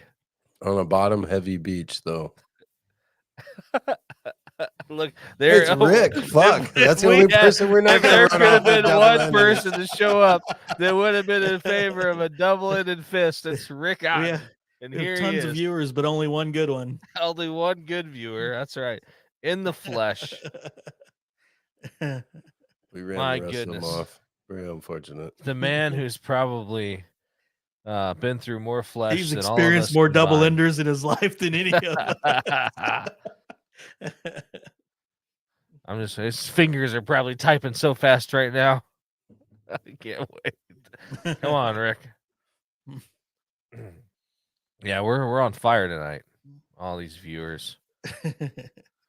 We've been running them off with our gay talk. I only came back because you guys told me you'd built up such a good following now that, That's not true. Whoever told you that built thousands. I left so you guys could build the success. Thousands of listeners. That's what I told them. Thousands. Yeah. Just ones. Every now and then somebody peek in. Pairs of listeners.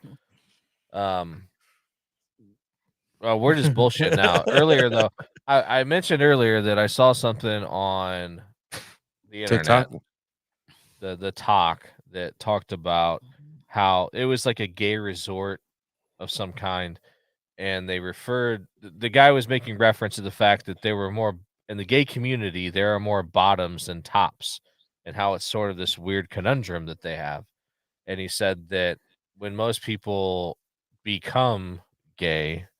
What do you mean? I thought you were born that way. By that? Yeah, I don't know. When people enter the gay community, they assume that almost everyone enters as a top, but then I guess it's more often than not discovers that they are indeed a bottom. The Andrew Justice rule. We know all about it. So we're trying to figure out like why that is the case. Like what would make someone like, I mean, I don't know. Like, I mean, I guess why would you decide that all of a sudden you wanted to, you enter the community as a pitcher, you're Tom Randy Seaver. Johnson. Yeah. And then all of a sudden you're like, you know what? I'd rather be Pudge Rodriguez. Like, don't know how that I guess I would happens. have assumed that was a game time decision. Like you just Well, go with the right. flow. Yeah, I just assumed that it was like like you said, like we're just whatever's going on. Like I'm Yeah, gonna just go with the flow. push your shit in, and you're gonna push my shit in, then we're gonna go have some fucking steak and shake after this. Like, Or some bakers. like I just I don't I don't I figured it was like just a That toss was up. Yeah. Butler's. I Oh, didn't Bakers tonight.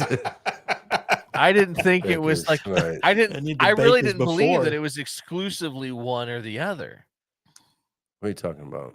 I didn't think that you were like not only did you identify as a homosexual, but you identify as a top or a bottom. I think you're Did pushing not. a lot of people into, a corner here. Like, Yeah. Are you and your wife switch hitting at home? I mean, Yeah. where did you not understand there would Don't be you some guys- Well, I sort of think a that the line? parts in a male-female relationship, I think that the parts that we're born with sort of pigeonhole us into our role, right? I mean, so Not always, well, obviously. hey, you have an ass. I do. I do. Pigeonholed. Yeah, and you couldn't just drive got a nail up. pigeonholed. You couldn't drive a nail up it with a fucking sledgehammer, Dick. After all them guineas you've had tonight, I bet we could. Easy pickings. I was gonna say slim pickings. Slim Chickens. Remember Oh, Slim yeah. Chickens? Yeah, oh yeah, very good. Now it's that crab place, like Holy They Crab still- or something. Are they still open? I heard it's good. I know it's just never anybody there when I drive by. Oh, must not be good then. Must be Friday, Saturday night. Which is weird because you got that other shitty place right around the corner, and it's always full of people. Which one? Walmart in East Peoria. You been there? It's a wild fucking I place. try not to go, dude. Like literally, I'll go to No. like I'll drive an hour to a Walmart before I. You go have to like that fucking Walmart. turnstiles in that joint now. It's strange. Oh, they Yeah. barricade the door to try to like Uh-huh. prevent theft. It's crazy. I don't go to the Walmart there, but the Yeah, like Lowe's the is only one Walmart in on town. Ellen Road does not have gates in front of the fucking door.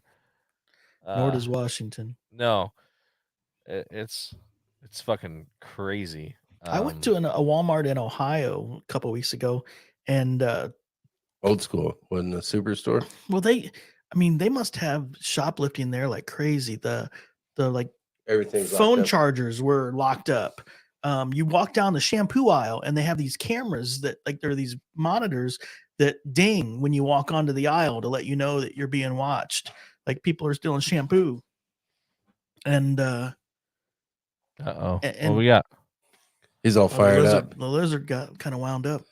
Hear Dick talking. He's ready to come out the cage. No. But I had went there because I wanted to buy a charger for the watch, for the Apple Charger Watch. for your shampoo? Yeah, and I His wasn't bottle don't vibrate. I wasn't no gonna go more. ask permission to open the cabinet to get a charger out, a $20 Apple charger, but they must have people walking off with shit nonstop. Hey man, like I don't know. I mean, you worked down in the hood for a while. Like having good shampoo to take care of that weave, man. Like that's straight currency in the hood. Yeah.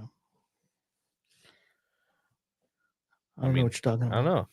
know. Hey, you've seen guys. We got the guy that's got the fucking cocaine, the guy that's got the heroin, and we got the guy that's got the suave. Like Shampoo. Whatever happened to VO5? Let's talk about it. When I was a kid, you used to go take a shit. And you didn't bring something with you to read. oh fuck yeah, V- VO5 dude, back of the bottle. shampoo I could have bottle? told Dude, you you see all exactly that what was stuff. the ingredients in that goddamn dude, thing. for real, man. I remember that. Like, yeah, I just grabbed the closest thing. You know, like I mean, come on. When's the Wash, last rinse, time you went in the repeat. bathroom? When's the last time you went in a bathroom that had like a magazine like thing in it? You know what I mean? Like Been a everybody had while. like a little Yeah. like magazine Always, rack in yeah. their bathroom, whatever. Playboys. Little crossword, little something. But yeah, normally it was the back of the shampoo bottle, for sure. Before the phone. So I tell you what, I mean, Guy just had to focus. make pooping great again. Say that. That's what we always know when you're taking a dump, because that's when we start getting TikToks nonstop. Yeah. Well, taking a dump or Yeah. just at work. Oh, Brad must be taking a dump because We're getting all these Someone the other day sent me homosexual TikToks. a picture of because the local hospital OSF just lifted their mask thing, so it was like the staff had to wear masks in the patients' rooms, whatever, but they just like fucking pulled it free for all. They just now? Like, yeah, last week. 4 years later? Like just Fuck. total free for all. And they Jesus. sent me a picture, and they were in like the parking deck, and it was a mask on the ground and a condom, like a wrapped condom. And it's like, well, I guess that they've dropped the mask mandate, so people are just throwing all protection out the window. And it said something about like bringing raw dogging back or whatever. And I was like, fuck, make fucking great again. That's what I say. What are you sucking on there, Dick? We're back. We're back. Yeah, we're back. We're back in business, man. Like taking the masks off everything. Yeah. Off, no mask on the face, no mask on the dick. Let's just go with it. Let's talk about it for a minute. Beans are on YouTube. Let's talk about it.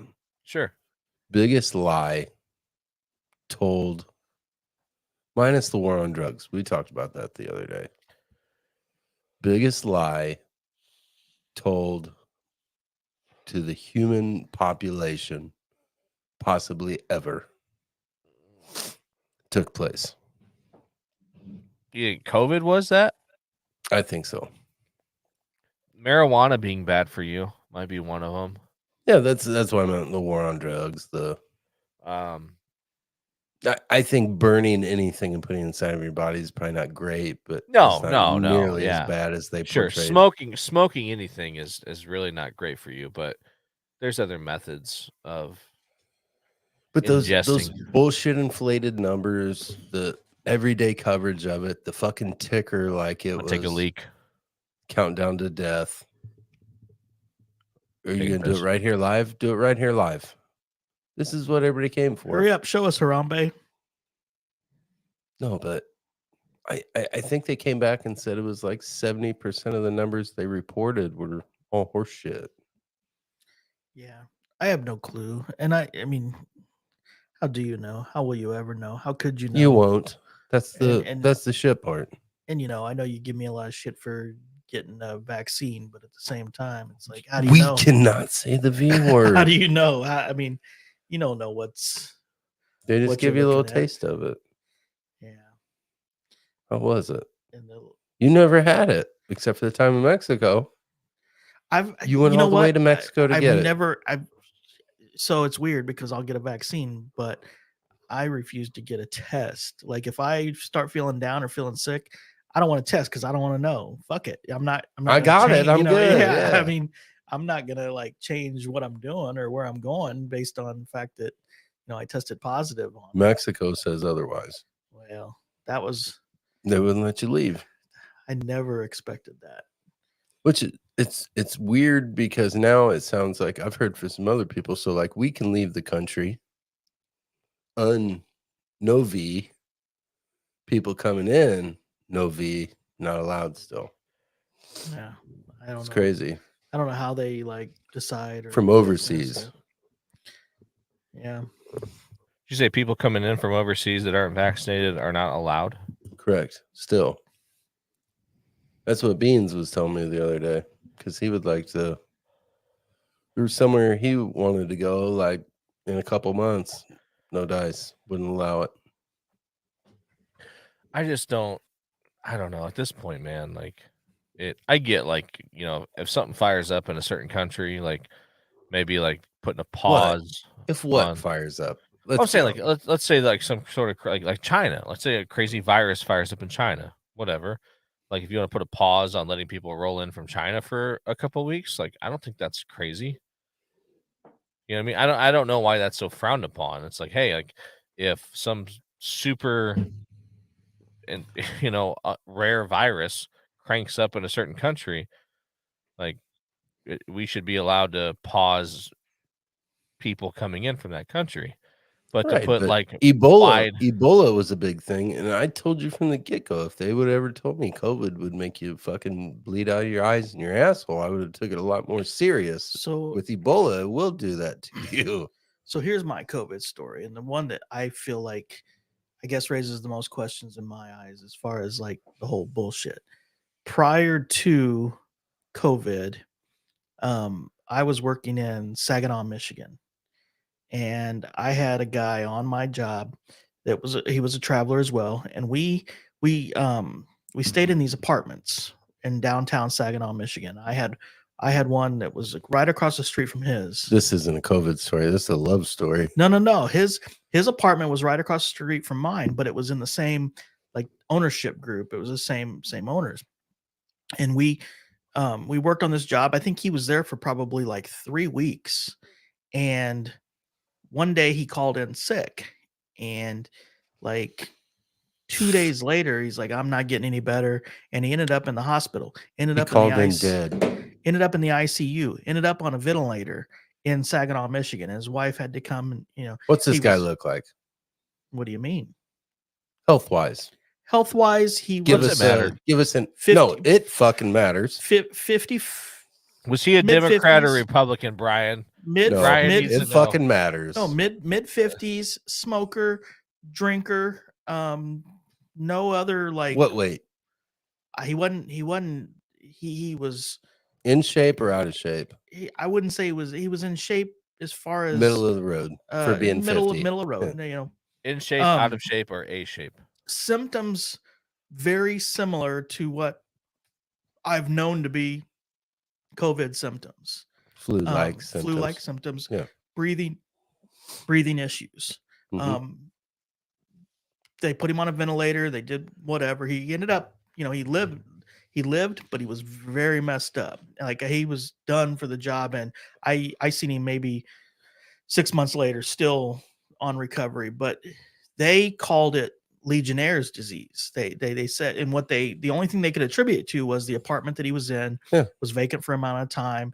The cooling system. So who says he didn't actually have Legionnaires, which is wildly more difficult but I guess to overcome. My question was, did he have what we're calling COVID?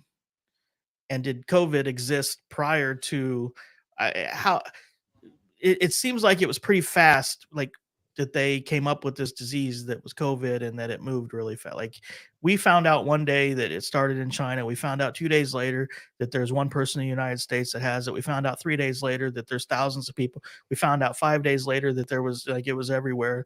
Like it moved really fast. Like nothing moves that fast without some type of like investigation or like knowing what's going on. Yes. This guy totally agree.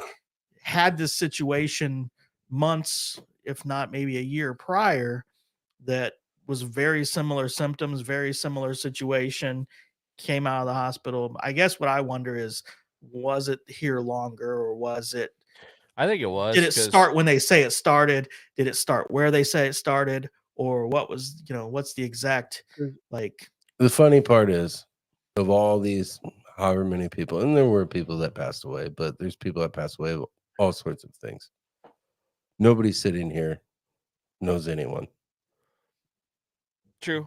But like I would say that and every day, and this is just in our state, and I know they did in every other state.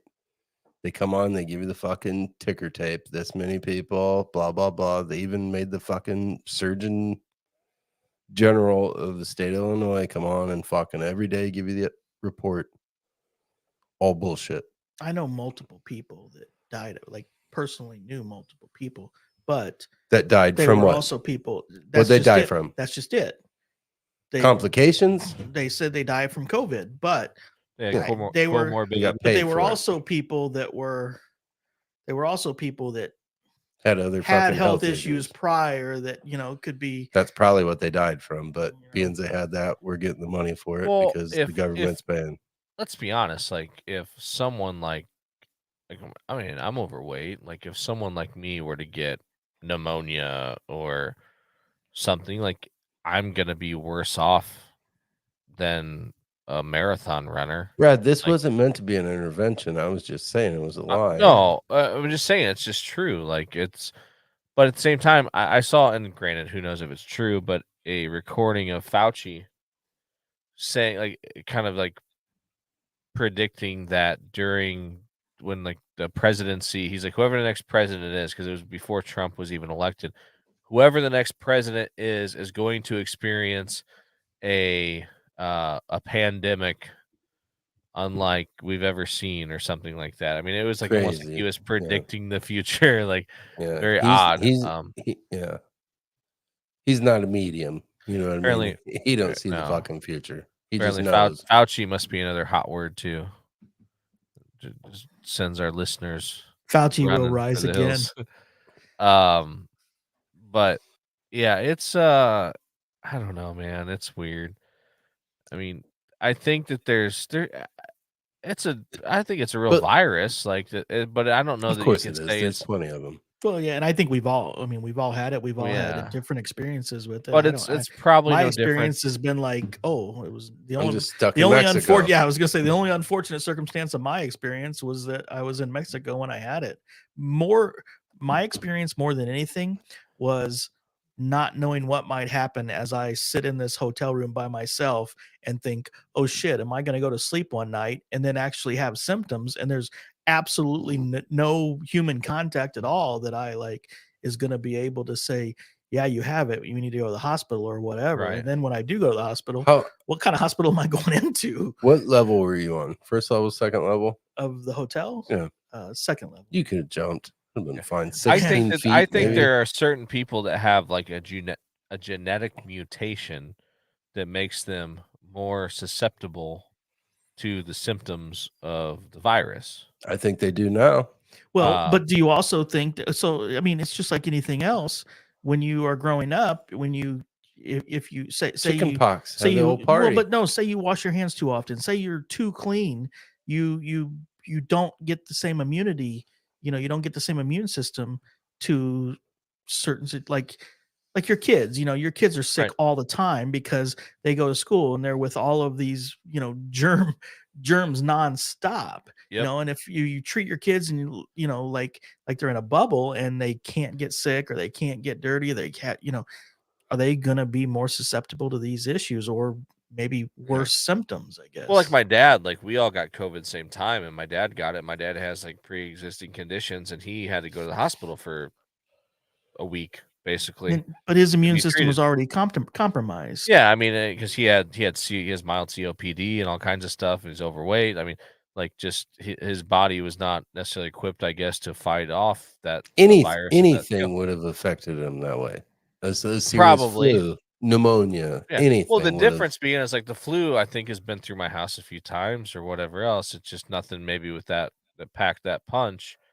But I think like it's one of those things that I think either if you are in a situation like my dad or someone else that you're old or you have said pre-existing conditions, or maybe like I said, the fact that there's people out there who were like young and healthy that died from this makes me believe that there's name one fucking person you know. Oh, I don't young know and anyone healthy. personally, but I don't think anybody did. Young and healthy. Been reported at Young least. and healthy, no. I don't think anybody young and healthy died. Well, I thought there were reports. It's like yes, there were, and they were all bullshit, unfounded. Yeah, maybe so, but I guess what that's what I think. Thought that maybe there were certain people that had like a weird genetic mutation that would lead them to being more susceptible to the virus.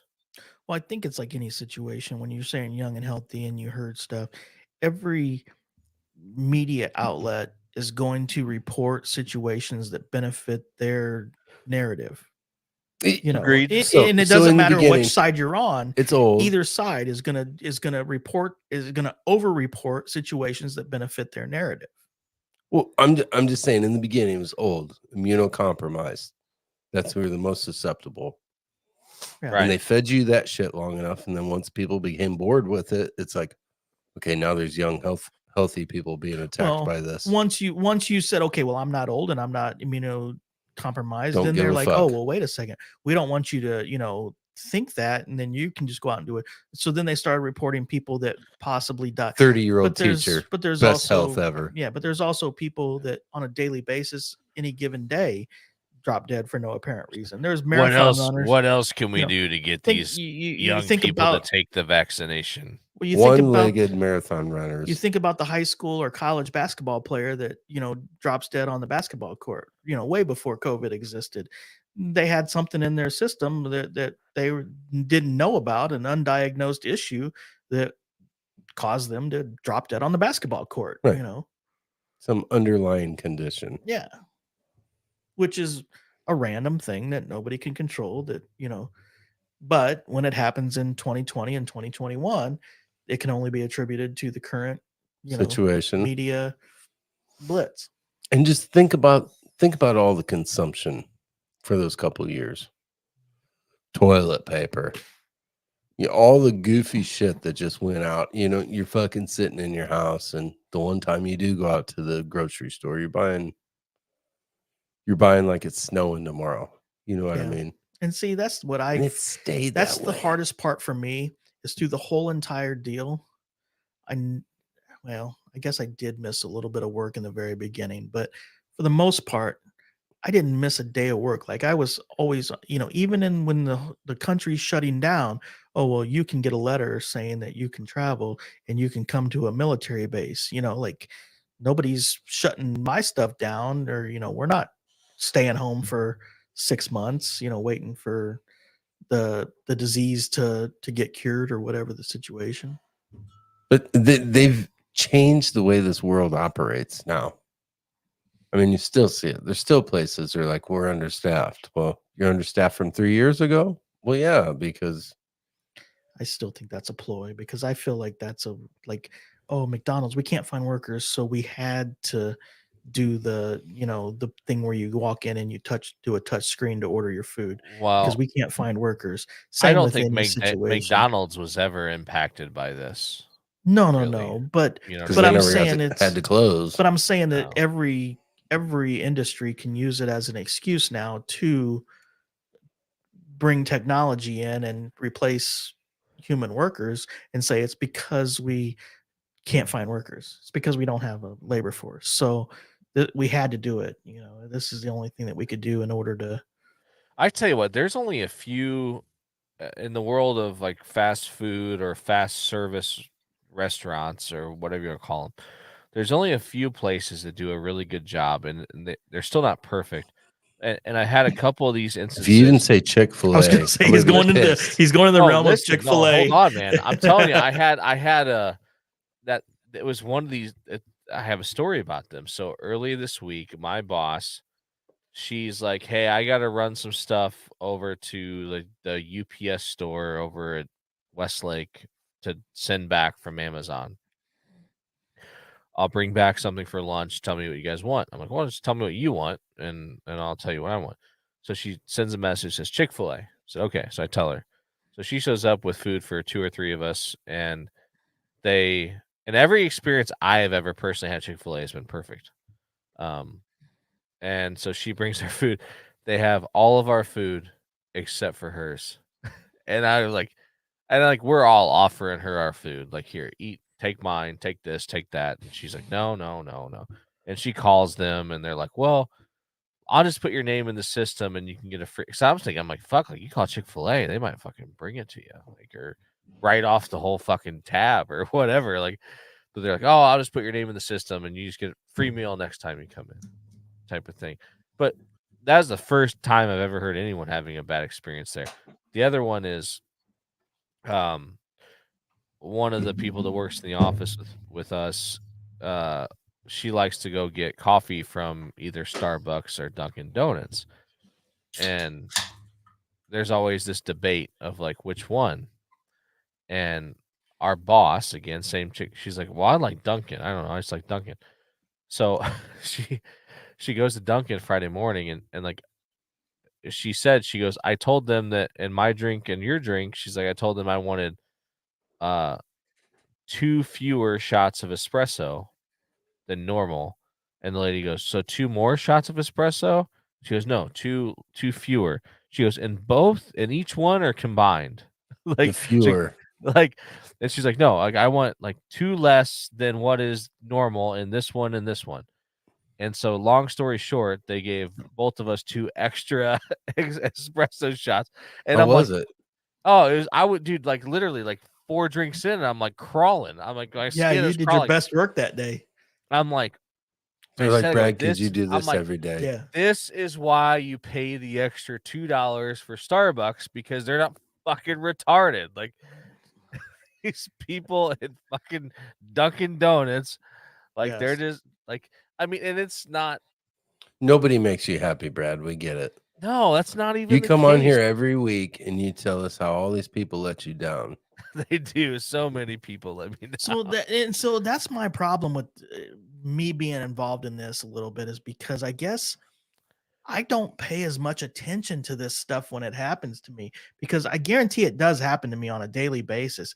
But I guess I just don't pay much attention or enough to talk about it on a weekly basis, or I guess I don't know what the situation is, because it's like, he's used to a certain procedure. He likes to be handled a certain way. No, I tell you what, Brad? though. Hold on, though. Listen. We don't meet his standards. No, see, I'll talk about all this stuff and complain about it and everything else right here amongst us. But I'm telling you what, I don't know a pickier motherfucker in my life than the guy sitting across the table from you, Dick. oh, I know. Like, I mean, know. he will fucking not eat anywhere. Give me one. Give me one. One. Give me one. One what? Give me one. But he'll You just took me to the hairiest Lebanese fucking food joint I've ever You been take to in that my off life. the table. You take that off And the table. I I'm like, ate Mustafa's fucking mother's curls right off my fucking goat sandwich. but It that wasn't honestly, bad, but it's you just, could take that completely out of the equation. I feel like this why? is Because still a I conversation. manned up that day. Fuck. No, I'm saying I don't even think that's relevant. Like, Oh, we that's could go on way fucking forever. relevant. Because I'm never going back, but still. Let's go get a steak and cheese from Steak and Fries and Morton. No, it's white Why? people. Because Lebanese angels make it in Peoria. Okay. Why would I ever go to the Case closed. second fiddle? I rest my case, Your Honor. Do you want to go get one? We'll go get one. You'll be fucking disappointed. Honestly, I've had one from both places. They were both pretty much the same. No, they're not. Not even No, close. because it's in your fucking dysfunctional brain that they're not the same. It's not dysfunctional. If I walk in, listen. If I walk in a soul food place and the guy cooking my food looks like me, I don't want it. Because he ain't neither one. I don't want it. Not true. Liar. Okay, so you're racist. If I go to a and Mexican picky. restaurant, guy looks like me, don't want it. I could have went home and made white boy tacos all by myself. I want the goods. I want somebody who knows what they're doing. That's good to know. And half the places, if I seen the people that were cooking my food, I wouldn't fucking eat there to begin with. Let's be honest. That's true. So my biggest like chain restaurant vendetta, and it's purely because it's popular amongst my family and the people I spend time around, is against Chili's. Like, they just think it's preposterous that I'm like, I'm not against Chili's. I'll eat at Chili's. My beef with Chili's is that you all think it's the fucking greatest, and it isn't. I love Chili's, but I think you got to be in the mood for it. There's never a night where I'm like, oh my gosh, I'm just craving Chili's. Yeah, that's but if my it's point. like, oh, hey, yeah, Chili sounds good. I know that there's something on the menu there that I can order, and I've like never had a bad meal at Chili's. Well, and my thing is this: I'm like, if you could, you'll never hear me get excited about going to Chili's. Now, will I eat at Chili's? Yes. You'll never say like, let's go to eat. Where do you want to eat? The answer out of my mouth is never going to be Chili's. Yeah, but I'm like, not like, hey, I'm craving Chili's, but hey, if you say Chili's and you want to go there, I can find something on the menu I know that I like. Yeah, but like they act like Chili's is like the fucking I don't know, like St. Elmo's in fucking Indianapolis. And it's like, no, it isn't. It's you literally Chili's. have nowhere to eat in your new hometown. So yes, Chili's might be the bee's knees. I get it. No, you're right. There's not a lot of options here. Have you tried Sweetwater yet? No, I haven't. It's in the I'd Old like River to. Beach pub. Go to Sweetwater. They have. Hey, you guys, if you guys are willing to drive that far, you need to drive a little further into Chili's and go to it's kind of like, Chili's. No, into Chile, and Okay. it's half-assed in their downtown area, but it's Molly's Pizza. All right, listen. Speaking of Chili, what? It shares a building with the people that own Nats. Yeah, it's the same lady that owns Sweetwater. Nats is attached to like Molly's Pizza, but it's different people. It's the same building, but two different establishments. They lease it from Nat. Yeah. Molly's Pizza though is good stuff. It's good pizza. They have ice cream there. It's worth the trip if you're willing to drive to Sweetwater. You should Drive there for their pizza. It's pretty good. Update on Chillbilly Brenda. Yeah. Her oldest daughter, after her mom being a quote unquote cunt, she's like, fuck it. I'm gonna go get my stuff from mom's house. But she has a key for the case may be. She goes over, takes her shit out of her room, leaves, doesn't destroy the place, doesn't do anything. This bitch calls the cops on her. Do I know this person? No. And the Chili's finest follows up on it and starts fucking like harassing this 19-year-old girl for going to her mom's house, who's a worthless piece of shit, and just taking her things back.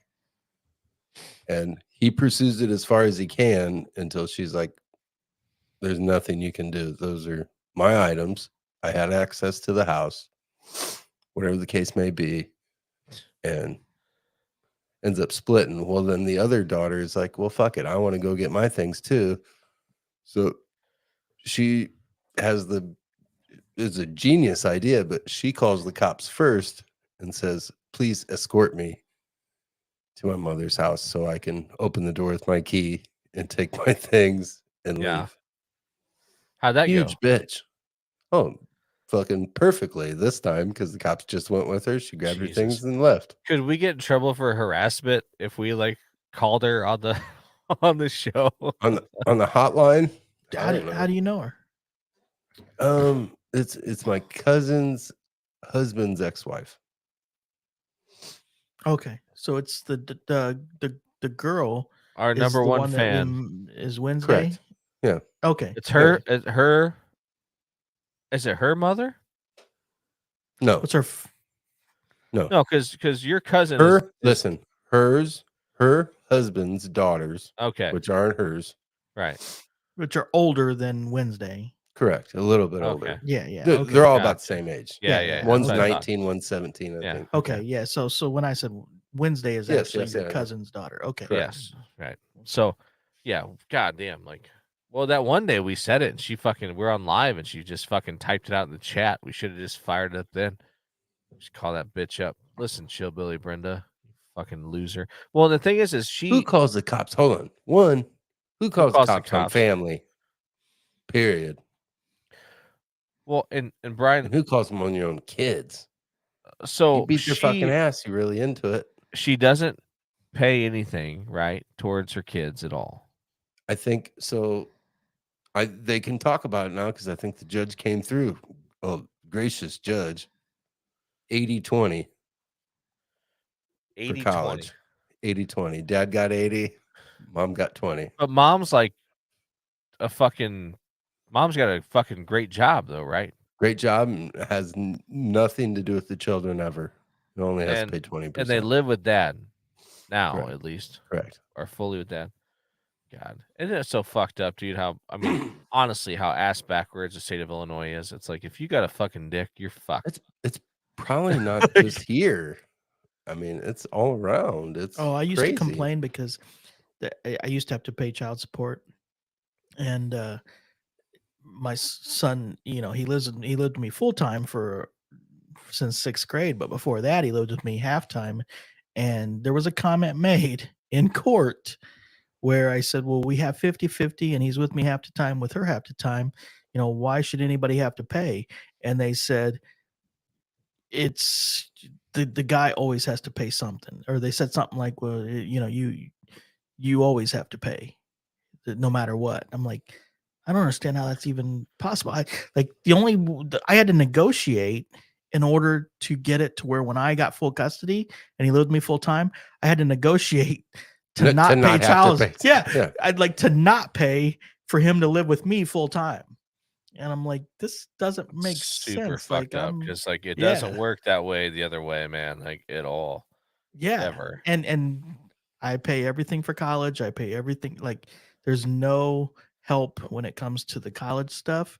But that's like, well, it's not my problem. That's your problem. Right. It's like I guess the reality is that problem. the kids. But then there are also people out there who in this situation that don't do the things that we're talking about where you're having custody or. Well, then that's a case by case basis. Oh, sure, sure. And But I'm that's how saying the that judge should rule. Something That's that's the thing become. is sometimes they don't. It's almost like those bitches get a kickback. Oh, Is it but I'm not? saying there's something that's like something that's kind of reared its head that I've become aware of lately is a situation where, you have a situation where someone doesn't spend the majority of the time with children, doesn't pay with children, and then once there's a child support thing put in place, acts like you're trying to rob them. Yeah. So I had a guy I used to work with. He paid child support. His child lived with him the entire time. And see, that's And fucking it wasn't wrong. until Shouldn't he be that went way. to the court and showed him, she was in court. They went back because she was trying to get more money out of him. And he just pipes up and says, Your Honor, ask her where she got that phone from. Brand new, back in the day when iPhones were first thing, they were still $1,000 back then. Yeah. Right.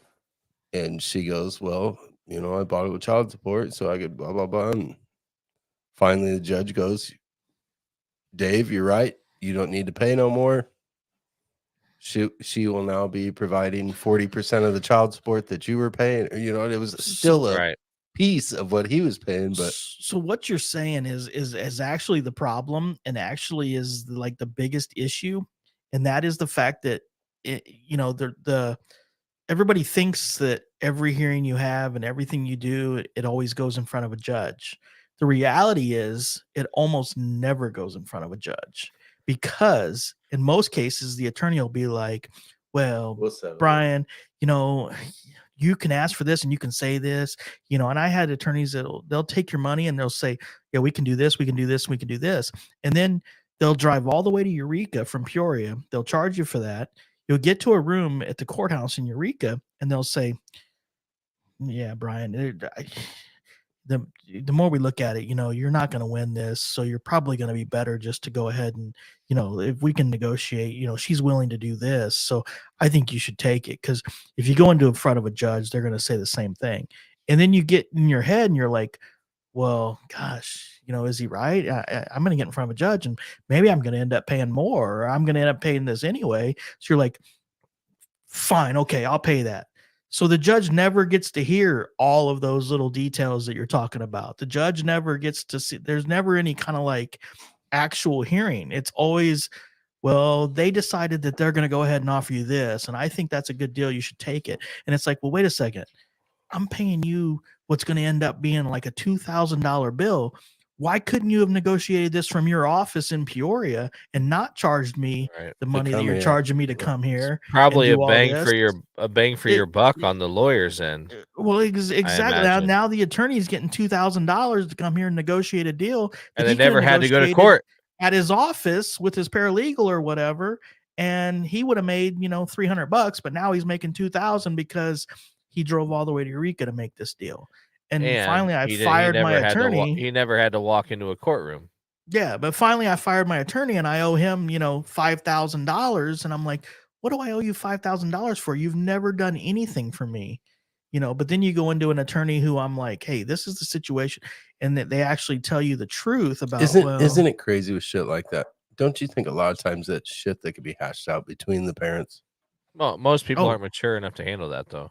Don't you think so? It's like it absolutely can, but then they want to play hard asses, and you get other attorneys that want to talk shit, and they're doing. And the problem is even if your attorney is reasonable and says, yeah, this is the case, their attorney might not be. So their attorney wants to take it to that final day, then all of a sudden they negotiate it. But they negotiate it before you go in the courtroom. Right. So then all you do is you walk in the courtroom, and they say, okay, yes, Your Honor, we've reached an agreement, and then the judge signs off on the agreement. And that's it. There is no like talk of back and forth or, hey, here's the evidence and this and that. You never get the chance to stand up and say, well, what's this bitch been doing with my money? She's been paying the money 7 years. And that. It's like you've already been like, told, hey, this is the only way it can be. If you don't do this, then you're probably going to pay more. So you might as well just do it. If you think about it, child support is almost like public aid on a personal level, right? Like, Hey, you know, listen, the person that your money's going uncross your to. arms. Uncross your arms. We don't feel comfortable. Yeah. But Very you know, It's for our you safety. know the person that your money's going to in a child support situation. So it's like I knew a guy that he was at Sam's Club one time and behind a woman, and I was actually with him, and he's behind this woman in line, and she buys a cart full of groceries. She has an iPhone. She's dressed nice. Walks out. She pays with her link card. Walks out to the parking lot. Goes up to like an Escalade or something, and he goes, "Hey, you're welcome for those groceries." and I'm like, holy shit. Like, but the thing is like, you think about that where it's like you feel like you're paying all this money and these people are just spent to go into your taxes or whatever, and people are spending it on this or they don't really need it. Like, child support is similar, except for you have a very personal relationship with the person that money is going to, and so you probably are more apt to scrutinize Well, every and I think purchase on they some make ways, and what they do. in some ways, you want it to be spent on your child, and then when it's not That's spent the on your idea, child, right? well, and so you're like, hey, why is my son It's doing called that, or child why is my support. son coming to Yeah. me and asking for this, or hey, can you buy this at school? That should be something that's covered under what I'm paying you to I'm paying you child support, and I also have to make sure I like pay the extra money for a field trip or something that maybe they want to buy on a field trip. I'm Right. still cash apping them money for things that probably should be covered under child support, but you won't agree to.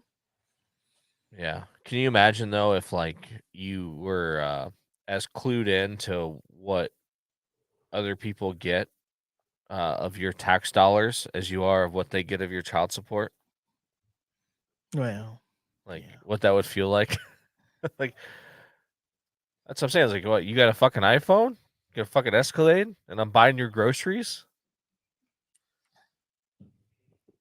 I don't know. Yeah, but what about? I mean, that's a whole different conversation too, because Oh, then That's there's a also social experiment. We're talking about no. I'm just saying that there's a lot of people that don't pay taxes on things, and then it's all in the name of because they hire people that are sure. they create jobs in the economy, and that's why they don't pay taxes, but yet they're making crazy amount millions of dollars to Well, live that's what's stupid is people say on your dollar. you should tax the rich more, but like what they don't understand is the rich have the resources to hire the people necessary to avoid paying taxes.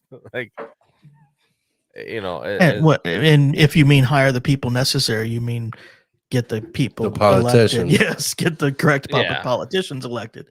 Then you're Well, I correct. mean, just know all the loopholes and everything else. I mean, of how to Yeah. avoid having to pay tax on things. Yeah, the middle class is not privy to that. No, we talked about Nor that. will we ever be, The worst unfortunately. place you're either better off being filthy rich or dirt poor. Anywhere in between, you're mostly fucked. Yeah.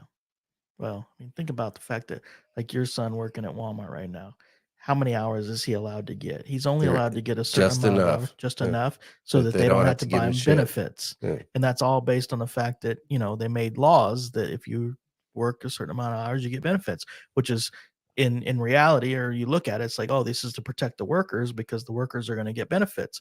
Well, no, it's actually now hurting them because now they're not going to get benefits because they're going to do, You're just going to work everyone 30 hours. instead of hiring 50 good employees to work at Walmart to work full time, they're going to hire 100 350 at to work half the time. Yeah, work this amount of hours. When they say they're low on employees, they're not low on employees. They're low on employees that can actually work full-time hours. Those bitches make like $380 some billion a year. They got plenty Well, of money. look now, man. Like, they literally only have like 4 registers open now with like actual human beings. That's and the because rest everybody are else is out automated. shopping for lazy fucking people. Well, that's the thing. You run into those people will run you over. The shoppers. out there. Yes, Fuck. man. I realized that last insane. week. I'm like, holy shit. I'm like, literally, I saw like 10 of them. I'm like, what the Yeah. fuck? Oh, you walk down an aisle now and they run you over. They're in the way. They've got and see, that's the thing. COVID now made it to where Walmart doesn't stay open 24 hours. So now they do all of that work in During the the day. 12 hours that they're open. So now you got pallets everywhere. You can't move around. You got people running into you because they're doing all that work that they used to do on third shift during first and second shift. I bet you my wife every time she does it, because I don't get it. I would never pay someone to go pick my groceries for me. It's not cheap. It's the most ridiculous thing ever. It's not cheap. It really isn't. Now, we don't have them delivered because no one will deliver them. We got to go pick them up, but we do that sometimes. We like Aldi or something like that. Like I'll pick up a grocery order from Aldi or whatever. Ridiculous. You don't have the 5 minutes it takes to walk around and grab the stuff. Like it kills me. I don't know. I get what you're saying. You're still going to the place though, right? Yeah, but you know how it is. What I'll it sit in my you? truck for 5 minutes and scroll my. I don't place the order. I'm just told like, hey, stop at fucking Aldi after work and pick up the grocery order. So Walmart, unfortunately, doesn't have a choice because they have to do it in order to compete with Amazon, because Amazon is going to take over the market, because Amazon offers, I mean, you can get on Amazon, order anything, and it'll be delivered to your house. No big deal. That's the only way that Walmart can compete. But you would think that Walmart would then do that during the third shift and be able to offer next day delivery. Yeah, not clog up the store during the day. Well, maybe that's their goal, though. Maybe their goal is like, hey, keep more people at home because they don't want to come fight the fucking people shopping, and will basically become more and more e-commerce over time, which is probably more cost effective. That's the only way they can compete with Amazon. Yeah. I mean, Walmart does a good job. I mean, I've ordered some stuff from Walmart online and it shows up like next day, you know, kind of like what Amazon is doing too. I wonder if our Amazon shopping experience locally will get any better once that facility in North Pekin is up and going. But see, how can it get any better? Like, what is your gripe in the first place? Oh, I don't have a gripe. I don't have a gripe. That's what I'm saying. Rubber dongs. Like same day. I'm saying like rubber I'm dongs. saying like I wonder if like same day shipping will become a thing. No, like you get on, order something same, because if you live like within like a 60 always miles tomorrow. If you live within 30 miles of Joliet where they have a DC, like same day. Right. So here, Amazon has never dropped a fucking thing off at your house. No, but I'm saying once they have a facility in North Pekin, though, they might. Yeah. I've never seen an Amazon truck pull up in front of my house. Like I said, once they have a facility, though, in North Pekin, they might. I don't think so.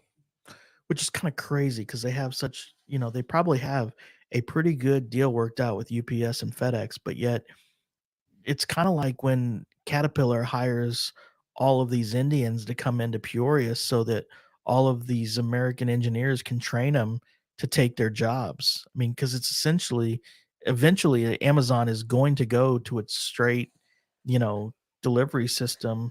Yeah. And they're going to fire UPS and FedEx. So I feel like UPS and FedEx is just doing what they can right now to, you know. I stare at 2,000 electric vans every day. It's just a sea of them out in the parking lot. Let me tell you, they don't go nowhere. This crazy thing about our company. So FedEx does a shipping surcharge during the holidays.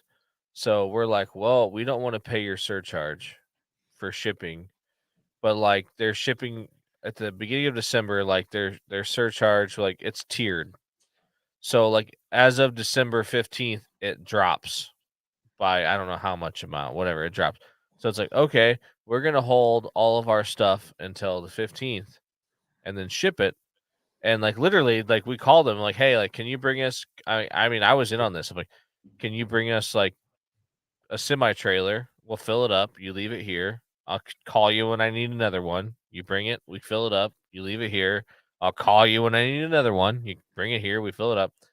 And once they're full, since the 15th is when your surcharge ends, you can come pick up these 3 semi trailers full of shit on the 16th and ship them. And it's like, if you're gonna like, you won't waive your surcharge, but you'll do all this extra bullshit to accommodate us.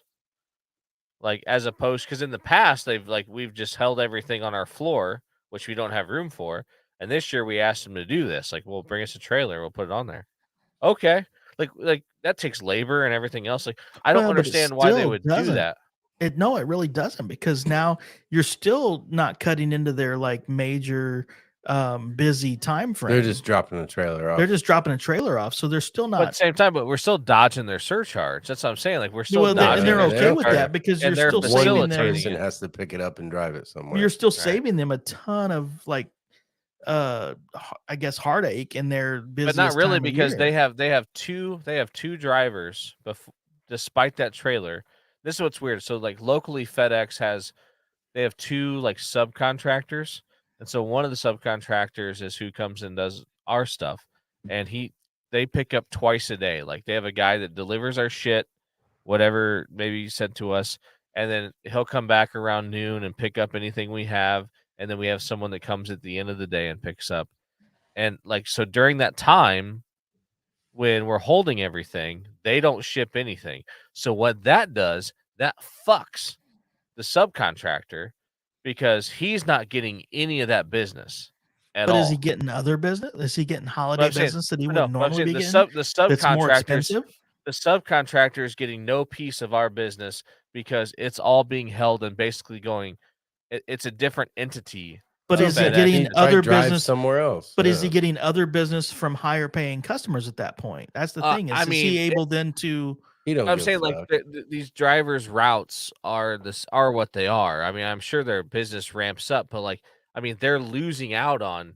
Like, I did the math. Pulling And, one like, trailer to FedEx. He's no, probably no, not I mean, losing out I on mean, a I did the ton. math. I did the math of this because they told me what the difference was per package and everything. I did the math, and it's like they lost out on like $5,000, which isn't They crazy. lost out, not the truck driver. They lost out on $5,000 from you, but they might have gained Right. $10,000 Not from but other like, but accounts that I'm they not. could charge more. Yeah, sure, That but didn't not. have that same deal worked out. You know, like if you work out a deal where you're getting a better pricing because you do more But shipping. I mean, like the subcontractor who is just a local guy that owns this. But he's he not lost laid out on off. $5,000. Like, But he's not laid off during that time. He's still working, but he might be working at a higher rate for holiday traffic, right? right. But I mean, like when I say subcontractor, I mean the guy that Owner operator that Yeah. drives not that the truck. like no, not that. Like I mean, like it's called Hackman Transportation, but it's a franchise of FedEx. But he's still a subcontractor to FedEx. So Yeah, instead right. of doing your work that day, he's doing work for the holiday traffic where he might get a higher rate. But they're not. That's the thing. Is like because the driver would come, he's like, you know, and because the only reason I even became aware of like how much this fucked them is he's like, our fucking boss is pissed because the FedEx is doing this because it's fucking him out all kinds of money. Oh, so then he's getting paid the same regardless. Yeah, so I mean he's so like, it's value. so it's more about his deal with FedEx is the same regardless of whether he's picking up from you or picking up from Joe Blow. Yeah, I mean he gets a percentage of each package, I believe. Yeah. And so he's losing out by not picking up our stuff. I mean, like, you know, fuck, we probably sent 20,000 fucking boxes on these trailers that went under a different entity of FedEx than, you know, otherwise those would have ran through his line of business. Huh. You know, at 20 cents extra a pop. Like, all right, we're fucking FedEx. All right, let's do it. Maybe you need to start selling through Amazon and have Amazon pick it up. We do. There you go. We sell some shit through Amazon, yeah. All right, Jeff Bezos now. Here's to those that wish us well. All the rest could go to hell. Fuck you, Jeff Bezos. That was quick and easy. I should have left when you were coming at me with the fucking rugby thing. That was bullshit. Tried. Yet we can talk about FedEx for fucking 3 hours. An hour ago. Get the fuck out of here. I tried. Everybody in the club getting tipsy. God damn it. Brian's Mark rubbing his Zuckerberg's gonna head. be so pissed off at you. They'll be fine. That head's full of whiskey.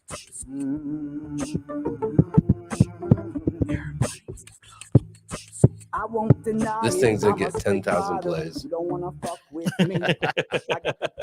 In its lifetime, maybe. Good night, everybody. Wow, wow, wow, it's very nice.